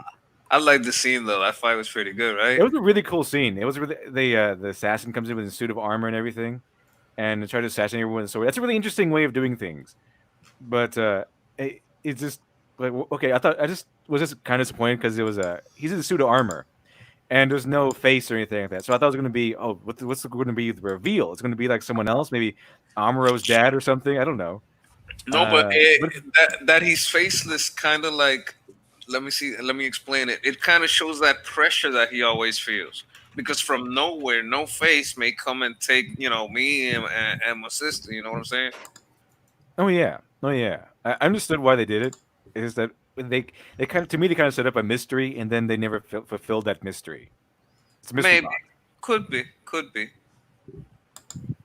It'd Anime be comprising I'm sorry. Go Is ahead. it? Just let it play. 6 feature-length episodes that were released over the span of 3 years, it should come as no surprise that it is absolutely gorgeous. The camera work is complex and impressive, the 2D and 3D elements are composited together almost seamlessly, the action scenes are all top tier, and there's so much subtle personality infused into even the least important character animations. The big CGI robots are just about the only animated elements of this show that aren't the best. But it's not exclusive to Gundam, but I really like the trope of the wartime stories, the wartime shows, where they're in a bar and a woman goes up and sings. I love that trope. I don't know Yeah. what- Yeah, We all love that trope. Yeah. They do it in Star Trek too. Like there's every time they go to like the past or they do a hologram, there's always that trope where they sing, where the woman comes Well, up and it's sings Star a really Trek. sad There's song. always an exotic woman. Oh yeah. And also that's not even wartime stories either. Sometimes it's Golgo 13 does this too. Sometimes he goes in like a bar and there's like a woman singing or something. I really like that trope. It's a fantastic one. But it really plays well with war because It sets the mood. Yeah. That's So actually one of the main elements of Macross, which is heavily inspired from Gundam, where there's this siren of the war who causes all the fighters to fight better or inspire them. There's always some plot with this siren who's the focus of the war for some reason. That's interesting. I think I've heard of Macross. Is it called Macross X or something? There's a bunch. The best one I could think of is Macross Plus. Okay. But there's all kinds of others which focus on that trope a bit more. Because I really do like that trope. It's my favorite wartime tropes. Is that they go to a bar for a lull and lull in the fighting, and they bring out this woman who sings a very somber, relaxing song, and it sets the mood. Sometimes it's played in irony, so she's playing singing like a very soft song, very somber, quiet song, while they interject it with scenes of war elsewhere. I like it. I like it a lot. It's the occasion which 5 Shield Hero was hated on because it talks about fake rape charges. Yeah, I heard about that. That's why it's on my list. I love that series. I heard it was fantastic.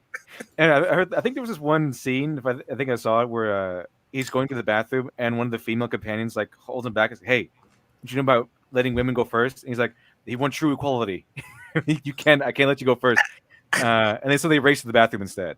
That triggered the #MeToo movement and the whole Lord of SJWs. Yeah, that's how you know it's good. So stupid. That is like one scene of one episode. It's just like, come on. Well, they're petty. When you call them out, they really hate you. It's kind of like how Dean Cain called them out on how he can't say truth, justice, the American way anymore. They hated that because they called them out on it. But the whole show is to bash on the hero. Like that's the whole point of the show, is to get the hero as down in the dumps as possible, and he's still able to become a hero. Like that's the whole thrust of the show.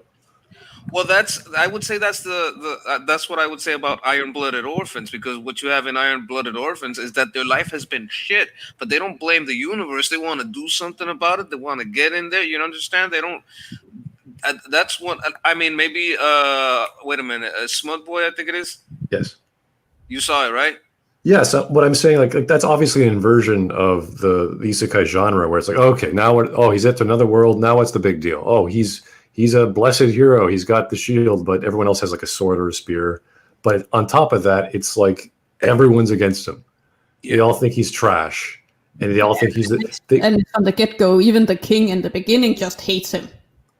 There's all these rumors about the shield hero. So even before he becomes the shield hero, everybody just hates him. Right. Yep. That sounds awesome. I like that. Like I was about stomping on the hero, and then he just rises above everything anyway.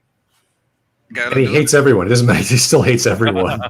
And his colleagues are like, well, maybe you should be nice to the persons who hate you now. It's like, why? Yeah. This guy sounds amazing. Sounds very based. Sounds very based. Oh, so you know what? Yeah, you definitely get a kick out of it. It's fantastic stuff. Anyway, let's continue this for right now. In their class, and even those are impressive when you line them up next to pretty much any mecha anime this side of Unicorn. Even by OVA standards, Gundam The Origin is a standout production, so it kind of goes without saying that it's one of the best looking anime on TV right now.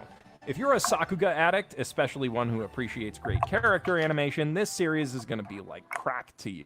And even if you're wondering why I just brought up Boruto's dad's boyfriend's girlfriend in this discussion of mecha anime, there's a good chance that the sheer volume of quality animation on display here will blow you away. Especially if you crank your speakers up and let Takayuki Hattori's bombastic orchestral score wash over you. The OVAs were mastered for 5.1 surround sound in both English and Japanese, so they're just as much of a treat for the ears as they are for the eyes. And having watched both versions, I can attest that the series is every bit as great dubbed as it is subbed.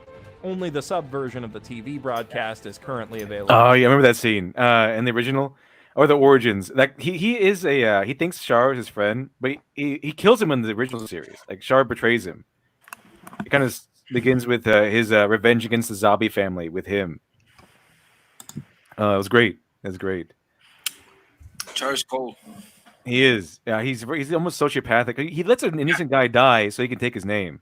He's like sociopathy used for, because it's weird, because he has this like kind of inner honor system. He rises within the enemy camp, to get revenge, because what he wants is these guys kill my dad. You know, that's kind of like the whole thing. Oh yeah, it's a revenge story. It's absolutely a revenge story, but as he rises, he also elevates everyone around him. You understand what I'm saying?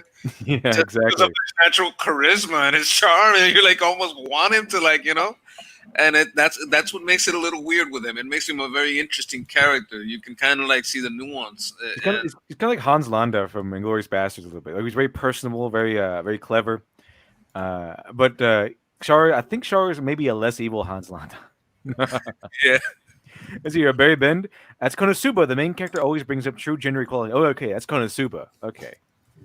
I heard that was the Boy tells me that is the Citizen Kane of isekai anime. Yes. Okay.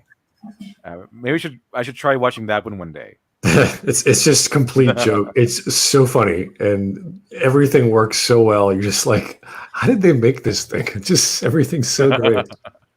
I heard it was like what was it? It's kind of is an isekai, but it's more like slice of life. It's taking all the tropes and just twisting them into ridiculous levels without being too pretentious and too like, okay, obviously these people are eclectic, but they're not like one character just loves this one type of magic. And it's like, okay, I can get behind that, but it's like so far, like she just loves it so much that nothing else matters. You're like, okay, she's still a person. You can have conversations with her, but everything has to revolve around that whenever it comes to magic. So she's completely useless at everything else. Take the same trope with the gallant knight or the plucky hero. He's like, oh god, I don't want to do this shit.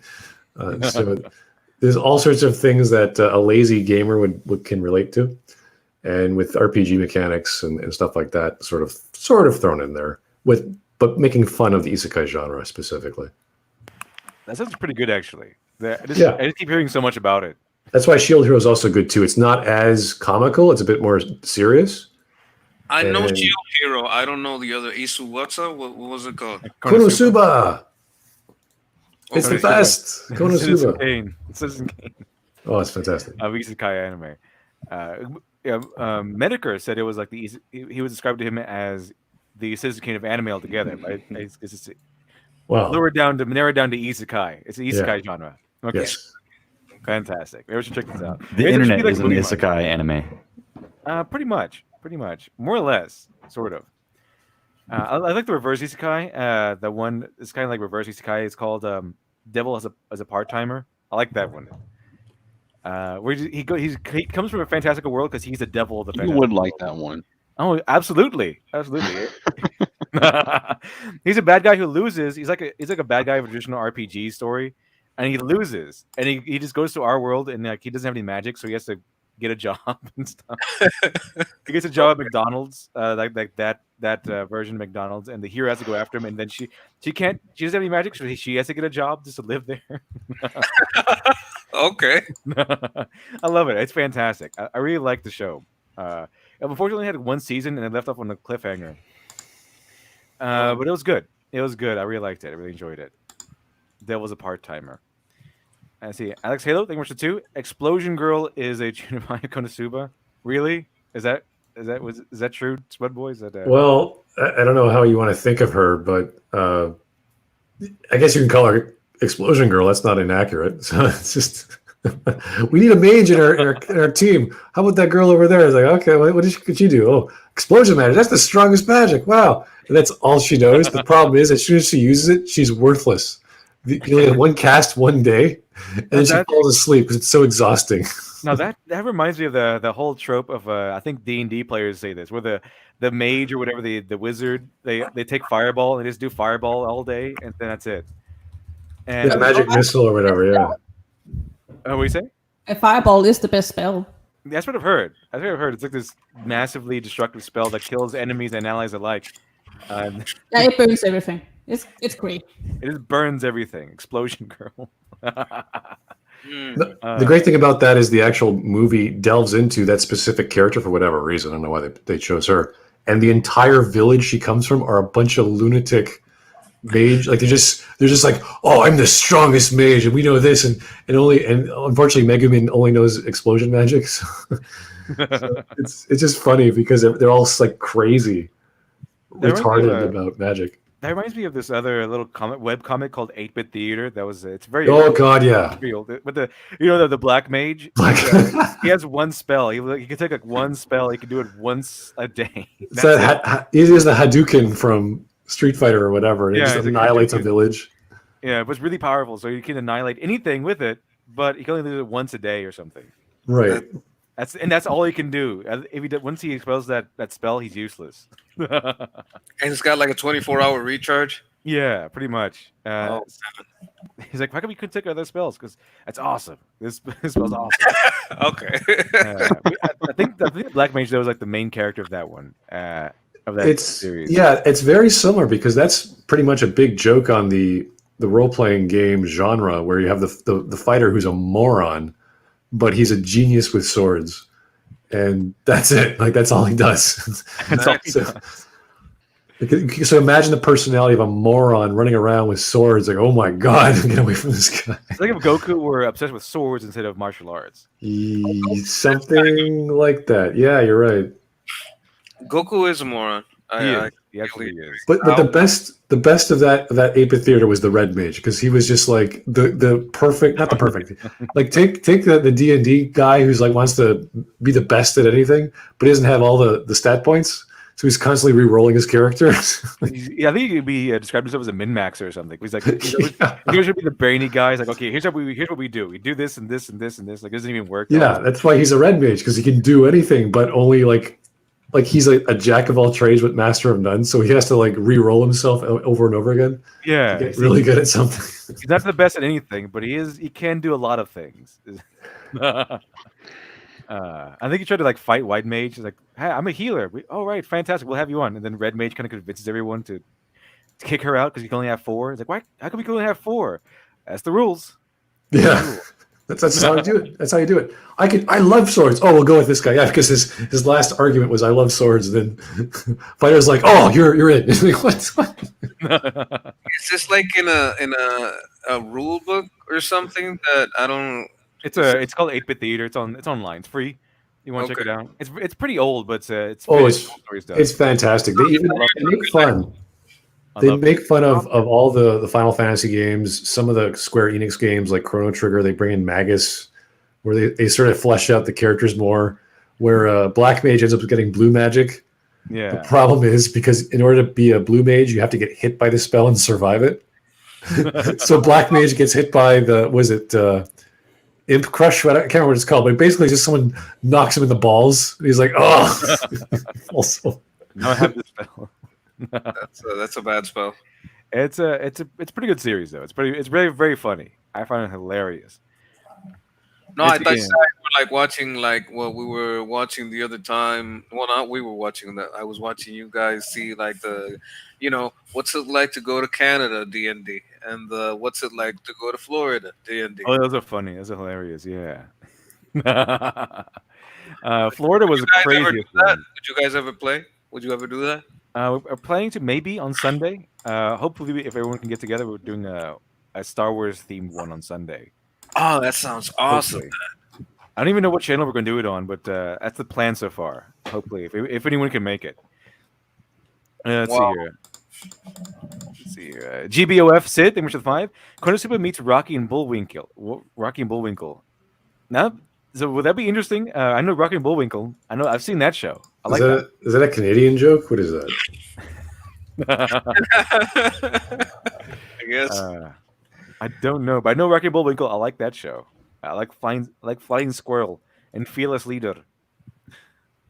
Let's see here. KH for the words 5. Appreciate that. Are you prepared to get punished for making me late for work? Devil's a part-timer. Yeah, I like that show. It's fantastic. I love it.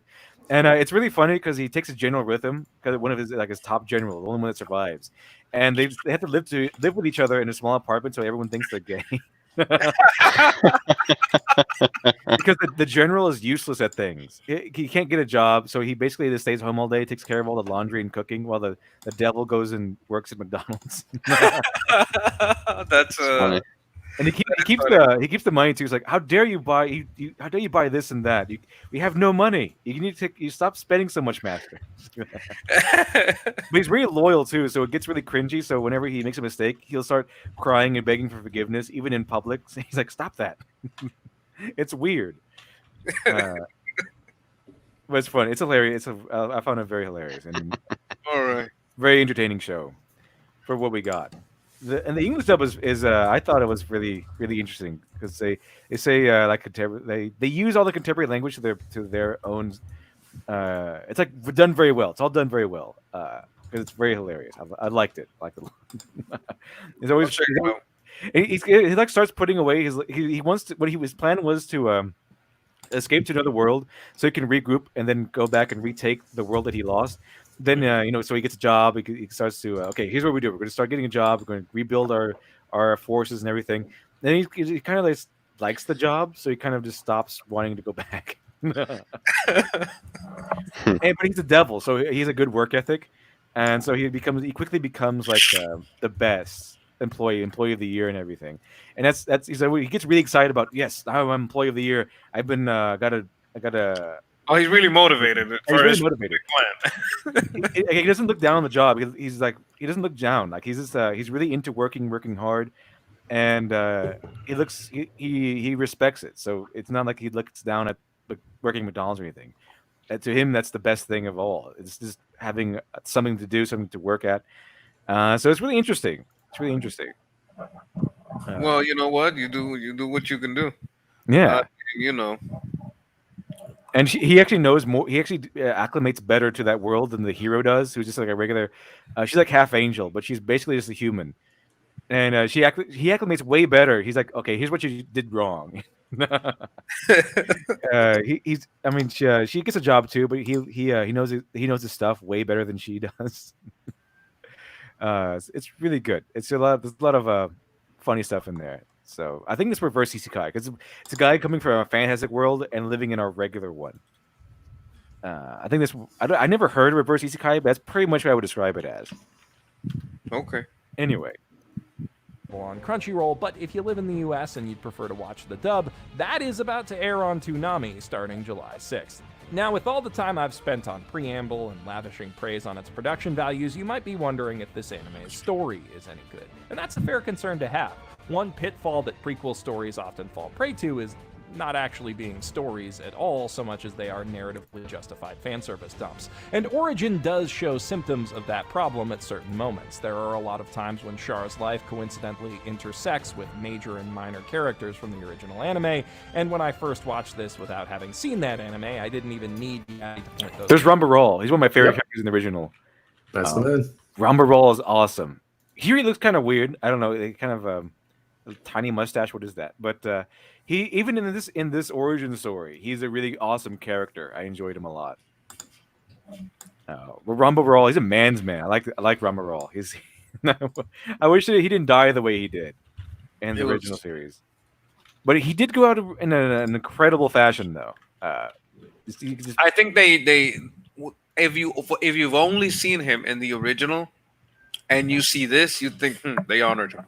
Yeah, well, yeah, they certainly did. He is a great character in this one. It looks a little weird. He's not Rumbarol that we knew, but he is very much the guy who would become the Rumbarol that we knew. Exactly. cameos out for me. The camera lingers on them, no matter how unimportant their role in the current story actually is, in a manner that makes them almost impossible to ignore. And that can be distracting, but I was able to put that minor annoyance aside because, on the whole, Origin does manage to tell. You could tell that this whole series, the Origin series, was not in any way an SJW or an NPC because she faces off against Char when he's a little kid, and he just dominates her. Yeah. He just straight up humiliates her every time they clash. Because if this was like in any way SJW or an NPC, she would be humiliating him at every turn. Doesn't work that way. She immediately becomes like the outcast of the family because of that humiliation. So it's not girl power; it's just characters. So I mean, he gets treated like a main character. Remember when they slap her ass? That shit was so funny. Bah! Oh shit! God damn! If this was Star Wars in the hands of Rian Johnson, she'd be like dominating all the guys around her, even Char, even though he's the main character and everything. But it doesn't happen. Char dominates. Char dominates everyone, including her. So there's no exceptions to the rule here. And there's a lot of slapping going around. Like Camille, they slapped the shit out of him. Amuro gets his ass slapped around too. He's like, well, get the fuck in that fucking Gundam. I think they lock up Amuro in his room because sometimes he acts like a child. Yeah. He's spoiled brat sometimes. I think I get it, but like he's a kid. You're making a 15-year-old, 16-year-old go out and kill people. It's not, Doesn't Commander of White Base doesn't he actually slap him around a little bit? Sometimes they're like, hey, bah! You need to instill discipline sometimes. Just smack around Amuro a little bit, get him back in line. Because he's a kid. He's a kid. Let's see, Dolomaticus, Char is alpha. He's very alpha, very doctorish, Dr. Alpha-ish. Yeah, Char is a Chad. Chad has the ball. Absolutely. He's like if Light Yagami was in the Gundam universe, he would be Light Yagami pretty much. But a more likable Light Yagami. Light Yagami was awful. I hated that guy. Isn't that from Death Note? Bleach? No. Death Note. He's a protagonist, but he's the main villain. Wait a minute. He's a piece of shit. Yeah. I thought it was the guy that's this brother of the guy that of the girl that meets up with Bleach. That guy's pretty cool. Oh yeah. I haven't seen Bleach. I hated Light for what he did to the detective, but I loathed him for what he did to the detective's wife. Yeah, exactly. That's why I hate him. That's why I said, okay, this guy's. So Light's the bad guy, the guy that finds a notebook. Yeah, he's a piece of shit. I love that scene with the watch. That was fantastic. Yeah, it was good, but you hate him for it. Well, I hate him for it. Oh, Yeah, I he's a good loathed character to him hate. for that. Well, that's how you know it was good, because it made me loathe him. That means it did what it was supposed to do. Wasn't the detective L or something like that a letter? No, not L. I'm not referring to L. It's the FBI agent. I'm referring to the agent that was only a few episodes in that was chasing him. Trying to get her name, and she's playing all these tricks with him. He's like, okay. Oh no. Yellow Flash, welcome Yellow Flash. Thank you for watching too. Yellow Flash says, "Sketch, I talked to the mod gang. They're mad. Who's the mod gang?" No, it's a running gag, but I'm not gonna do that here. But good one. I appreciate you, Yellow Flash. You know I love you, brother. Welcome Yellow Flash. I think might be interested in this episode because it's about anime. So I know Yellow Flash is a big anime fan. A compelling, purposeful story that I could appreciate with next to zero knowledge of the extensive canon that follows it. Admittedly, I do have a bit of a soft spot for Machiavellian revenge stories, and through filling in the backstory of the fiendish Red Comet, The Origin does a great job of scratching that particular itch for me. In fact, the first episode kicks off by throwing us into the middle of a political scheme in motion, as Zeon Daikun, an influential philosopher and politician leading the charge. Oh, which one? Oh yeah, he slaps her in the face. Like, That's the whole Zabi family, right? Yeah, it's the Zabi family. Yeah. When you said like Machiavellian-esque, if I was gonna describe it, do you ever heard of the Count of Monte Cristo? You're like a literature devil. Oh yeah. It's kind of Monte Cristo. Yeah, that's exactly kind of what it is. Right? He pretends to be part of the society he wants revenge on. Exactly. He wants revenge on one guy, but he's high society, so he infiltrates high society, so he can gain his trust, and then eventually, when the time is right, get revenge. Yeah, it is. Yeah, it is kind of Monte Cristo, pretty much. And I think the Zali family are kind of like the Lannisters, right? They're kind of the Lannisters from Game of Thrones. Sort of like that. Anyway, I gotta get going, guys. I do apologize, but you got lunch to make and other things to go on with. But I wish I could stay. I love talking about. Well, yeah, bravo, my brothers to the south. We celebrated 4 days ago, but no one cares. So, Happy Canada Day too. well, have a great day. Hope it has fun, and we'll talk to you guys soon. Thanks for joining us. I will catch you later, Smud, See you and later, thanks Smud. for the recommendation. No problem. All right, now it's just us. Let's see here. But the origins was really interesting. But we'll go ahead and move on to, let's see here. We have a. Where are we? We got some of this, and we'll go ahead and watch this Fate order video. See, it's about animation, I think. So let's check this out. For that, put this up here. Fate Grand Order Kira Kyaokai animation material. Key animation. So it's going over key animation from Fate Grand Order, it looks like. I see. Let's check it out. I think we just go from our earlier discussion about animation from anime, how they sometimes cut corners and they do it in a really interesting way. Yeah.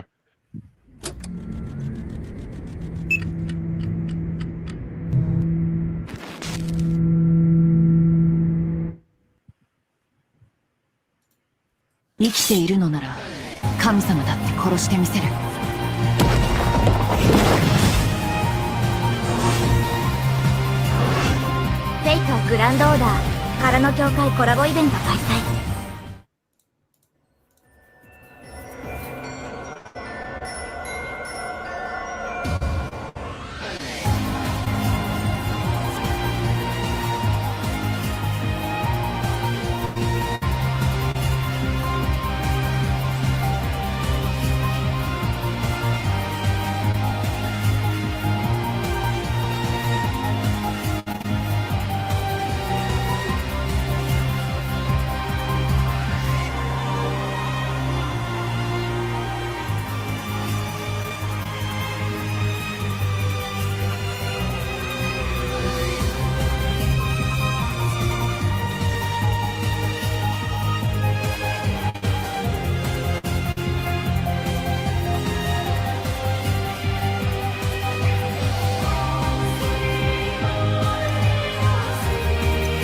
Interesting stuff. That's the little look into the how they're animated and everything. The key animation keyframes. I got a Ghost in the Shell flashback for a second. Yeah, I believe Apocrypha was hand animated. That's beautiful. Yeah, really interesting stuff. I like it. See, Barry Bend, you should watch Heavy Metal L Game. It's a Tomino show, but was made by Mamoru Nagano. Yeah, you keep talking this language like I speak it. I just know Gundam. You guys are like, it's like the emoji language. People put like 3 or 4 of these things. I don't know what it means. Japanese is emoji language. That's all it is. No, but like, if you got otakus talking anime, then you get the anime words and the emojis, and I just get lost. It could take some getting used to. It's unfortunate that Smud Boy left already because I wanted to go over a couple more things. Go off of. We covered Gundam, but a few other anime that I wanted to go over real quick. Before we ended up ending, but we'll go over this real quick. And that's one of my favorites that I really enjoyed. It's called Go-Go 13. Go-Go 13. I never got into that one. Oh, you didn't? You didn't like it that much? I never got into it because it was a little before my time. I'm not familiar with it. It's pretty old, but it's great. But the one I know Jeff from World Class Bullshitters loves it. Yeah, he's got pretty good taste. It is crazy. It's crazy and fantastic and over the top, and it's fantastic overall. I like it. Let's see, KH number 10. There was a reason why Studio Unfoldable has a nickname called Unlimited Budget Works. It's a running gag because all of Fate series animated by Studio Unfoldable are all top notch. Oh, that's good. They look like that. It looked that way. That's pretty. I didn't see any like budget cutting maneuvers there as far as we saw. Very good stuff. Sometimes technology lets you cut, do tricks that you couldn't before. Yeah, sometimes technology comes with some benefits and it comes with some downfalls, like people taking it for granted too much. But when it's done right, it can be fantastic. This is an anime, I guess, Gogo 13 anime character profile. That's what you have to say.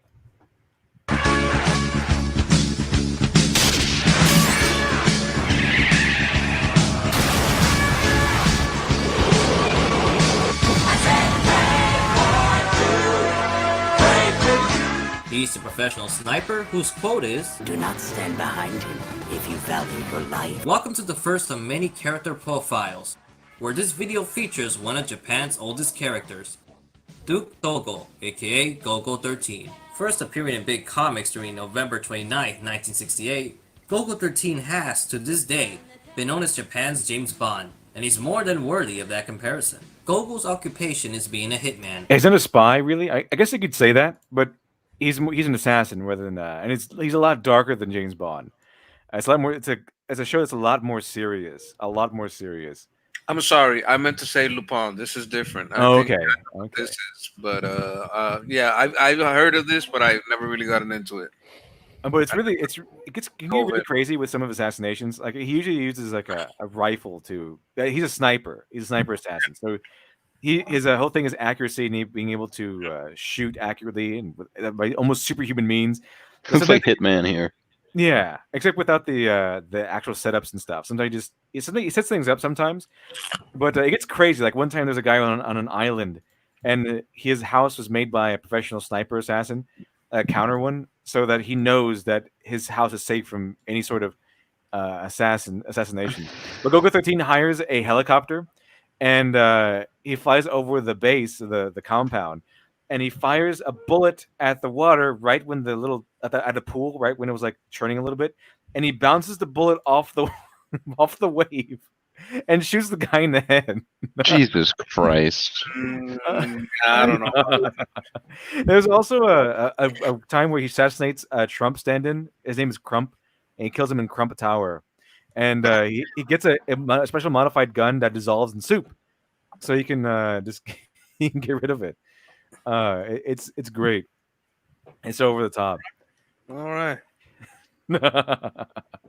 Was his first name Cronald?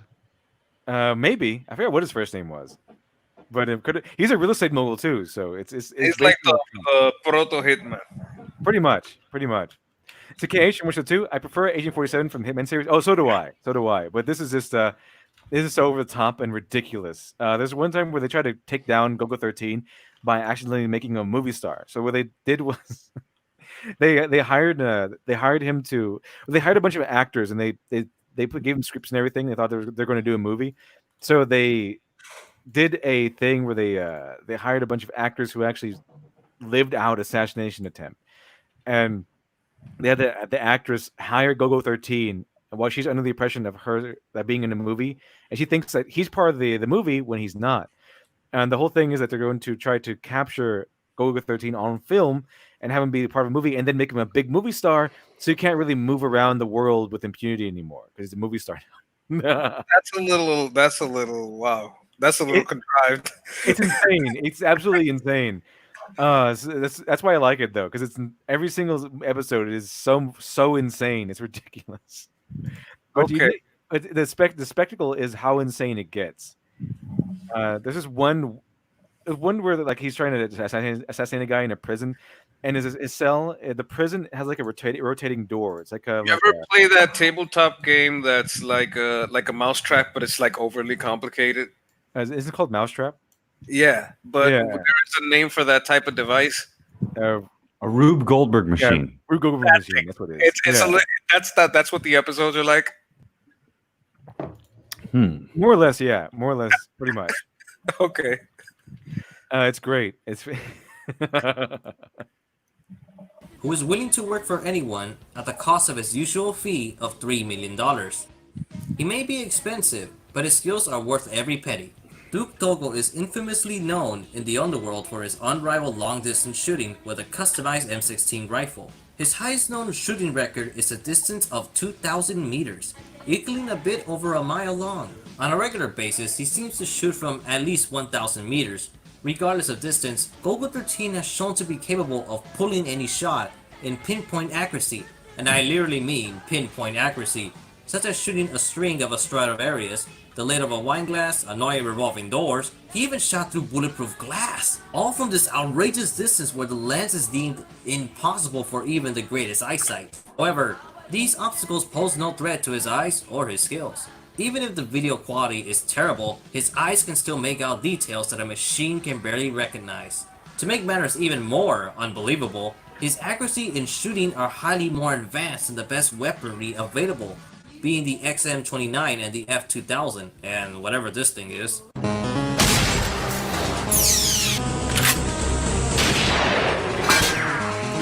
Hey, basically fought a Metal Gear in one. That's pretty great. No one wins against Gogo 13. He's like impossible. You can't beat the guy. You're saying he shot that far and hit where the SDR2 missed? Not even the weather's a problem for Duke. Hell, there are times when he's on a moving boat. Sometimes he's on a helicopter, on a plane, and the target's also moving, but he still makes the shot with one friggin' bullet. However, his sniping talent isn't the only reason why every country resorts to hiring Gogo 13. Aside from long-distance shooting, Gogo 13 can easily kill in close quarters, with the best demonstration being the deaths of 3 gunmen being killed in 0.17 seconds. Not 17 seconds, but 0.17 with 3 people. What the fuck? This camera records at 24 frames per second. With his gun drawn, he kills each guy at a speed of 1/24th of a second, or just. That's how crazy he is. You don't. There's a reason why the saying is you don't stand behind him if you value your life. Exactly. He can kill you 3 men in 0.17 seconds. 0.04 seconds. The guy's not human. So there's little to the imagination what he can do if, oh, I don't know, against an army of either 50 or 100 people who trying to kill him.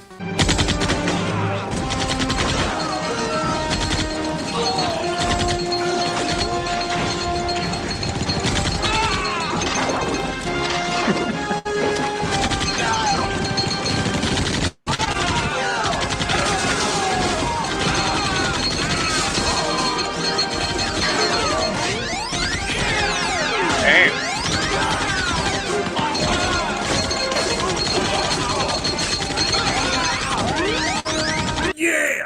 Goku has shown to be capable of fighting in bare-hand combat and coming out on top. He usually exercises in weightlifting and other various arm exercises, along with, I assume, jogging since he tends to run pretty fast. Note, Duke is not just a muscle man, although he is a muscle man! He has shown in various occasions to have high intellect that rivals that of mathematicians, MDs and PhDs, and knowledge in computer programming, advanced engineering, herbal remedies, and aerospace defense technology. According to the Gogo 13 files found in Volume 1, he can apparently calculate when a satellite is moving in orbit. Huh? Gogo 13 is basically a suave dude with superior intellect, master in either hand-to-hand combat or military warfare, skilled in weaponry, attracts every woman he meets, and has various resources through money. This means Duke Togo is... Batman. He's freaking Bruce Wayne. If Batman were an assassin, yeah, he'd totally be Batman. Yeah, that's perfect. That's actually pretty good. Yeah, he's Batman. He's just Batman. If Bruce Wayne didn't inherit any money and he just killed people instead, It's more like the Punisher. pretty much. Except he'll kill whatever you pay him to kill, even if it's like a wine glass or something. I think it's more like Agent 47 is the closest analog. Yeah, pretty much. Except Agent 47, the only difference is that while Agent 47 is pretty much has the same criteria, the same profile, Agent 47 has a variety of ways of killing people. Usually, Duke Togo uses a rifle. That's about it. Plus, this guy seems to be more of a freelancer. I'm pretty sure 47 works for an organization. He works for the International Contractor Agency. Always called the agency. But yeah, he's a bald killer, super genetic clone. Duke Togo, I don't think is. They just call him. He's just Japanese. I still think it would be a fight. It would be a good one. Have them face off. Oh yeah, I want to see that. I want to see John Wick versus Duke Togo versus Agent 47. That'd be pretty good. Yes. Gogo 13 versus Agent 47, and then John Wick in there somewhere. Hell yeah. Yeah, John Wick's got to be in there. At least somewhere. Okay. Have you ever seen him do the run and gun? Who? Which Keanu. No, yeah, I saw his training videos. They're pretty awesome. It's fun. That kind of thing is. I mean, it looks like it'll get you tired, but that's so much fun. Yeah, he actually do that stuff. He actually knows kung fu. Keanu Reeves actually knows kung fu, and he actually can do that run and gun stuff. He's actually good at it too. Very good. Someone should make like an hour-long synopsis on what would happen if Neo fought John Wick. That would be interesting. I'm pretty sure Neo would win because he can do bullet time. Yeah. Well, I guess depends where they're fighting. In the real world or in the Matrix. Exactly. He's gonna fight the real world. That'd be good. No, but John Wick might adapt to the Matrix. You don't know. He's a man of focus. He started doing bullet time. It's like, oh, I can do it too. What? This isn't real. He's just like, I'm John Wick. He just starts doing it. He is a man of focus, you know. He'll be the one that make the first jump. He does it first. Yeah. He gets it twice as fast. Yeah. Okay, so I know everyone probably knows about Dragon Ball Z, but there's another show out there that's kind of like a sister show to it that I prefer even more than Dragon Ball Z. It's called Yu Yu Hakusho. I liked it more because it didn't. I guess because it was shorter than Dragon Ball Z because it didn't suffer from that power creep that it's sort of Dragon Ball Z suffered from. You know, Goku became like the only character that mattered after a while.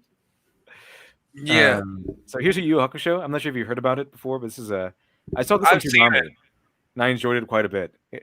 And it's not just about being strong; it's about using your powers in an interesting way. But you know, it is about strength a little bit. But it's from what I've seen, it's mostly every battle comes down to okay, what can they do with their powers? What kind of weird trick do they have up their sleeves? Rather than just I'm stronger now. I'm stronger now. I'm stronger now. I'm stronger now. Now I'm stronger. I'm going to transform. Now I'm stronger. That sort of thing. Yeah. Yu Yu Hakusho is the story of a teenage boy named Yusuke Urameshi, a Yakuza-like punk, a street thug delinquent with a shoddy home life and a chip on his shoulder, and then he dies. Instead of this being the end of the series, it's the first episode, and instead of being whisked away to an alternate reality where he gets a harem and superpowers, he's dead. Oddly enough, it was supposed to be that way. It was supposed to be him dying, and then he and Botan kind of just going off on weird, like little adventures.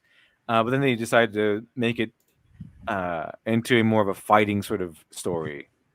So it was changed. It was supposed to be him going around doing things as a ghost. Then they changed it after a while, and they brought him back. Yusuke is left to think about his life, and we're left to think about his death. In the midst of cursing out a little boy's ignorance about traffic safety, Yusuke jumped in front of a speeding car in order to save that boy's life, sacrificing his own. A move nobody saw coming from a good-for-nothing street brawler, nobody including the bureaucracy of the afterlife, leaving Yusuke to roam as a ghost with Botan, the guide of the river Styx. It isn't until his own funeral that Yusuke learns a valuable lesson about life, about what it means to have made connections and how humans feel when those connections are. That's what I like about the character, because he's introduced as just like a punk who is kind of one of those typical selfish bully kind of punks, and then suddenly he makes a selfless sacrifice to save a kid that he doesn't even know, and he dies as a result. And it gives you a complication, a counterpoint, gives him a more three-dimensional view of the character before you even get to know the character really. So that's what, and they base the whole series on it. So it's a big part of his character. So that's what I liked about it. Also, Goku is just kind of strong, and he likes to fight. And Goku is fucking. Did you see that they did I think it was Super. Yeah, They made him evil. They made him fucking evil because once you're that irresponsible about having a fight and it's gonna damage that many. No, it's not. That was a different character. Thank you. There's one called Goku Black, and I think it's like some guy like a possessed Goku from another timeline or something. No, okay. There's a Goku Black in there, but Yeah. you know, one of the things that happened that there was another tournament and then all Earth was in danger and our whole dimension was in. All this shit was because he wanted to one up another motherfucker in a fight. Yeah, that's Goku, right? That's Goku. Yeah. That's fucking evil. Well, it was more specific than that. But the thing is, it's actually, if you watch a totally not Mark video on it, he gets into Goku's morality a little bit. I disagree with him in that he seems to think that Goku isn't inherently good. I think that he is, but I am aware that supposedly when it came to the localization of Goku to America, they made him a little bit more. Now, I don't know how accurate this is, but they supposedly made him more of a benevolent hero than he was in Japan, whereas originally it was that he just wanted to fight people. Yeah. You gotta have a purpose. And the funniest thing to come out of Super so far is Goku Black, because that one scene where Goku comes in and all the guys think he's the bad guy, and they start, "Don't shoot! He's not black." Yeah, and Trunks comes over. He's like, "No, don't shoot! This man is not black." That was great. That was great. It was good. It was good. Goku Black was actually it's the first time that the series offered a sympathetic villain, which is what made him very interesting. And he had a very good entry too. In that, you know, you see Trunks' whole town is destroyed. He's with Mai, she's dying, and then out from the shadows killing Bulma, it's fucking Goku. Yeah. And you know, the viewer never saw that coming, and it was something that people have wanted to see for a long time, because they wanted to see sort of a what if scenario. What if Goku didn't fall to Earth and hit his head, retained his memories, and you know, what if he was, yeah, what if he was evil, exactly. And so we sort of got that, and it was a little bit more niche because of how it wasn't genuinely him; it was someone else taking over his body, but it was the same idea, and we did get to see the superficial fights play out. Super had some interesting ideas. It was more well composed than GT, from what I understand. It's just that it had its weaknesses. It had its weaknesses. Goku. I fucking hated him. It was because they made him. It was You know because that he acts really silly in Super. He acts really silly when he's not fighting in Super. No, I don't even mind if he's silly when he's not fighting. I'm saying if you're gonna have a plate fight with a god that you know might wipe out your planet, maybe don't have a plate fight with a god outside your party. You know what I'm saying? They got Well, that into wasn't just Goku. That was an entire tournament of power. Yes, I They understand. had multiple dimensions. Sometimes you'll have sparring matches. No, like when Beerus came down and they were just having a sparring match. It wasn't, but they keep ramping it up and ramping it up. You got to know when it just keeps doing shit. That's more due to Toriyama's writing, because it was supposed to end on the Frieza saga, and so what they did was everything prior to the Frieza saga was okay. We have this level of power, and they had power levels because they were useful and efficient for communicating the stakes to the viewer. You knew how dangerous the situation was and how high scale the destruction would be based on that. But what happened with the Frieza arc was that was supposed to be the finale of the franchise, which was why, you know, he goes Super Saiyan for the first time and he fights Frieza, and that was meant to be the end of it. But then producers came, they wanted him to do more, so he did more, and then where do you go from there? Well, now everyone always has to be ready to destroy the world now. It's forgivable for the final person to destroy the world, because it's like, okay, well, there's never going to be anything stronger than the guy that's going to destroy the world. So it was okay to do it that one time because it was meant to be the ending. But when it's not the ending and it just goes on indefinitely, now everyone and their grandma can destroy the world, and it loses its flavor. For me, it's just the fact that he is the one actively putting his universe in danger. He is the one actively putting the Earth in danger. He could have there's so many times that it's him that's like, yeah, let's have a tournament, let's do this, let's have more, yeah, and I want to fight that. He's stupid. You can't. He's either a moron or evil. There's no other choice. Never forget about the time where he fought Cell and put his son in to fight Cell, and then gave Cell a sensu bean so he can get powered up again. Like, what are you doing? The thing about Goku is he wants a fair fight, Yeah. so he will do stuff like that. The thing about Goku, it isn't just that. It isn't that this is separate from his naivety, and it isn't that he's evil. It's that he has a very clear set of principles when it comes to having a fair fight. Yeah, I've always seen Goku as lawful. He has his his rules, and he wants everything to be fair. I think he's evil. You don't. I mean, once you have a being that has killed so many people, you don't just like, oh, let's give you a fair shot. No, you got to stop this guy, and you got to stop it as soon as possible, or else more people are gonna die. Well, that kind of gets in. If you watch the original Dragon Ball, that was how Goku was as a child. So there was when he met Android 8, I believe. He was actually going to kill General White because he was worried that General White was going to kill people. And then Android 8 said, no, Goku, don't kill him because then you'll start to kill people too. So then Goku didn't do it. And then from that point on, from what I understand, I think as an adult, that's sort of a callback to that. Was that Goku decided he wasn't going to kill people and that he would always give them a second chance because that was what he learned from his friend. And I think that I think that with Gohan, I think they were having a bit of a callback there as well, because with his son, he has Android 16, which 8 times 2 is 16, and Gohan is Goku's son. So it was almost like the next generation of learning that lesson. I would have preferred that route instead of making Goku this ever looking for a fight moron. Go on with the next generation, get into what they're getting into, have him there, but treat him like, yeah, he's this older person that's learned. It's like, hey, maybe try this, try that kind of thing. You understand what I'm saying? Instead of like making him this overpowered buffoon. Yeah, because it was supposed to be Gohan being the main character, but you know how it is when Goku sold more. So particularly in the Buu saga, the story was all over the place in terms of whether the character was going to end up being Goku or Gohan. They had some setups with Gohan and then reverted back to Goku. Yeah. Well, I'm talking Super is the one I didn't like. I couldn't go with. Like, there's a lot of other ones that I was completely down with. I got into Buu. I got into. Yeah, that was okay. They were kind of going that way. Goku's naivety wasn't played off very well in Super because normally Goku is supposed to be just that, naive. He was a kid that grew up in the forest. He has a lot of things that he's not aware of, and he still has difficulties socializing with people because he just thinks everyone wants to be like him, and he doesn't realize how different he is. He's egocentrical in that way.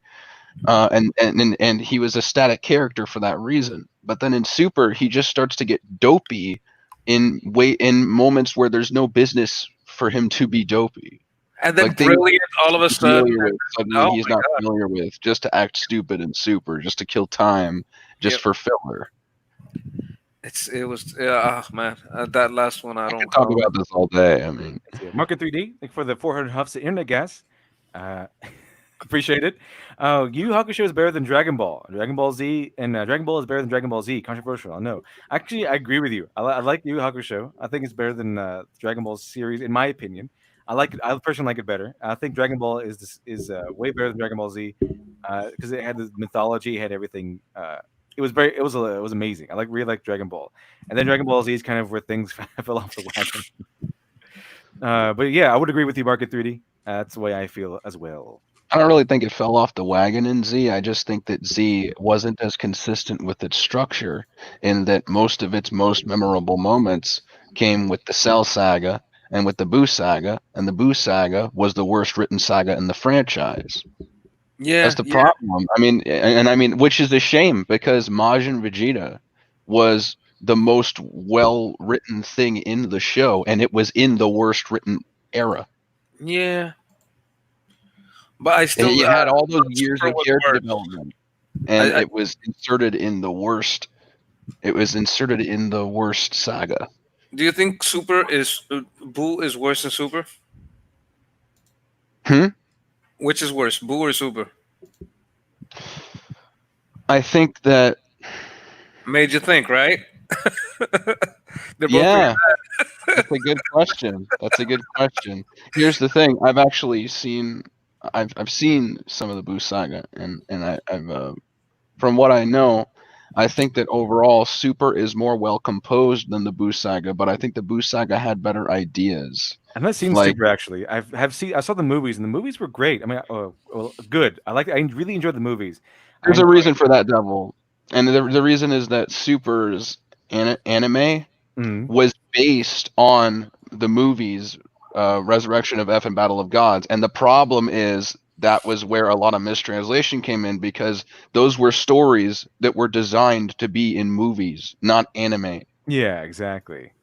So when you retell it in anime form, it doesn't really translate well. This is where the fun begins. Hello, boys. I'm back. Welcome back, Shiny. Good to have you back, Shiny. Welcome back. Let's see here. So what happened? I was expecting to happen an hour later, so it happened earlier than I was expecting. So I had to leave. No problem. Well, we're going over Yu Yu Hakusho, which is the superior version of Dragon Ball Z. Well, I don't know shit about anime, so I'll leave it all to you. No, I'll that's just stay here in the naughty corner where no one can see me. Let's see here. The naughty corner. Also known as the shiny corner. It's not also known as shiny corner. I'm always at the top, unless I'm late. I have to leave halfway through. Let's see here. Okay. We're covering Yu Yu Hakusho. So let's see what else they have to say about him. Are severed prematurely. His neglectful mother mourns his passing by drinking herself into catatonia. His greatest enemy, Kuwabara, is inconsolable at the loss of his arch nemesis and favorite rival. A childhood friend, Keiko, whom Yusuke sexually harasses on a daily basis, is devastated. Even the principal of the school Urameshi hated so much is pained by the loss of potential. That was Yusuke. The takeaway is no matter how much you may hate yourself and the world around you, you have irrevocably touched people you never expected, and if you disappeared, you would leave behind a hole that simply can't be filled. If I was to encapsulate everything I enjoy about the medium of anime, it would just turn into Yu Yu Hakusho. If anime is truly punk rock cartoons, Yu Yu Hakusho stands as a shining example of what anime is. Unlike so many shonen battle stories, the series takes time to delve into its cast. The style of the video seems very familiar. I can't quite put my finger on it. It's like it kind of feels a bit like Cosmo Rock Variety Hour mixed with someone else. I can't. Throw in a little bit of loop on the third of maybe. Bonsai Pop. It's from the channel Bonsai Pop. I'm not sure we ever interact. I've never heard of them, but it kind of the way they're talking reminds me of certain other channels that I've listened to in the past. I like the main message that he put out there. I mean, he said like no matter how much of a pile of shit you think you are, some people think you're kind of good. Yeah, some people actually do care about you. Yusuke was like one of those guys who thought that no one cared about him because he had an abusive mother or a neglectful mother. He had his rival with Kuwabara, and he kind of took everything for granted. And then after he died, he got to walk around as a ghost. I got to see how much pain his loss actually gave people, because even though he was kind of a bully and kind of useless all the way around, people actually attached themselves to him, and they actually do care about his mother. Like went into deep depression over his death. Keiko actually loved him, and she was inconsolable. Kuwabara loved him as a rival, and I don't know, maybe as a I don't know another way too. I don't know. They made a joke on it too. That where he because Yu Yu Hakusho, well, not Yu Yu Hakusho, but Yusuke Urameshi, he had to go in, and in order to come back to life, he had to borrow some life energy from someone, and it had to be someone he had a deep connection with. So it's either Keiko, the person that he loved, or Kuwabara, the person he had a fierce rivalry with. So, well, maybe I shouldn't go and kiss Keiko. Maybe Kuwabara is the best choice. Wait, go and do what now? So you have to go. He has to go in and give them a kiss, or no, he has to. They have to give him a kiss, but he has to go in there in their dreams and say, "Hey, you got to go kiss my body so I can wake up." So he tries Kuwabara, and Kuwabara's like, "No, that's I'm not gonna do that." So he has to go with Keiko instead. That makes there you go. But Kuwabara is also a really cool character. He's all about masculinity. He's all about being a man, even though he's really goofy at it. Okay. But yeah, every character in this show is I like them. I like them a lot. Every single character every single main character, and they have a interesting character in here. So there's something called the 5-man band, and usually it's made of the main character, the lancer, the smart guy, the big guy, and the woman or the girl slash the heart. And Yusuke Urameshi, he's of course the main character. Kuwabara is a lancer. Kurama is a smart guy. Botan, even though she doesn't fight, because women don't fight. Okay, this is the rule of this world that women don't fight unless you have a package down there. They're transgender or whatever. Okay. Women do not fight, and I think there's only like maybe one woman in this whole series, one real actual woman in this whole series who I think fights, and that's Genkai, and she's awesome. But that's about it. She's kind of like Yoda in this one, but they had a switcheroo because there's several different You variations. know who reminds me of that? Gate. You ever see Gate? I don't think so.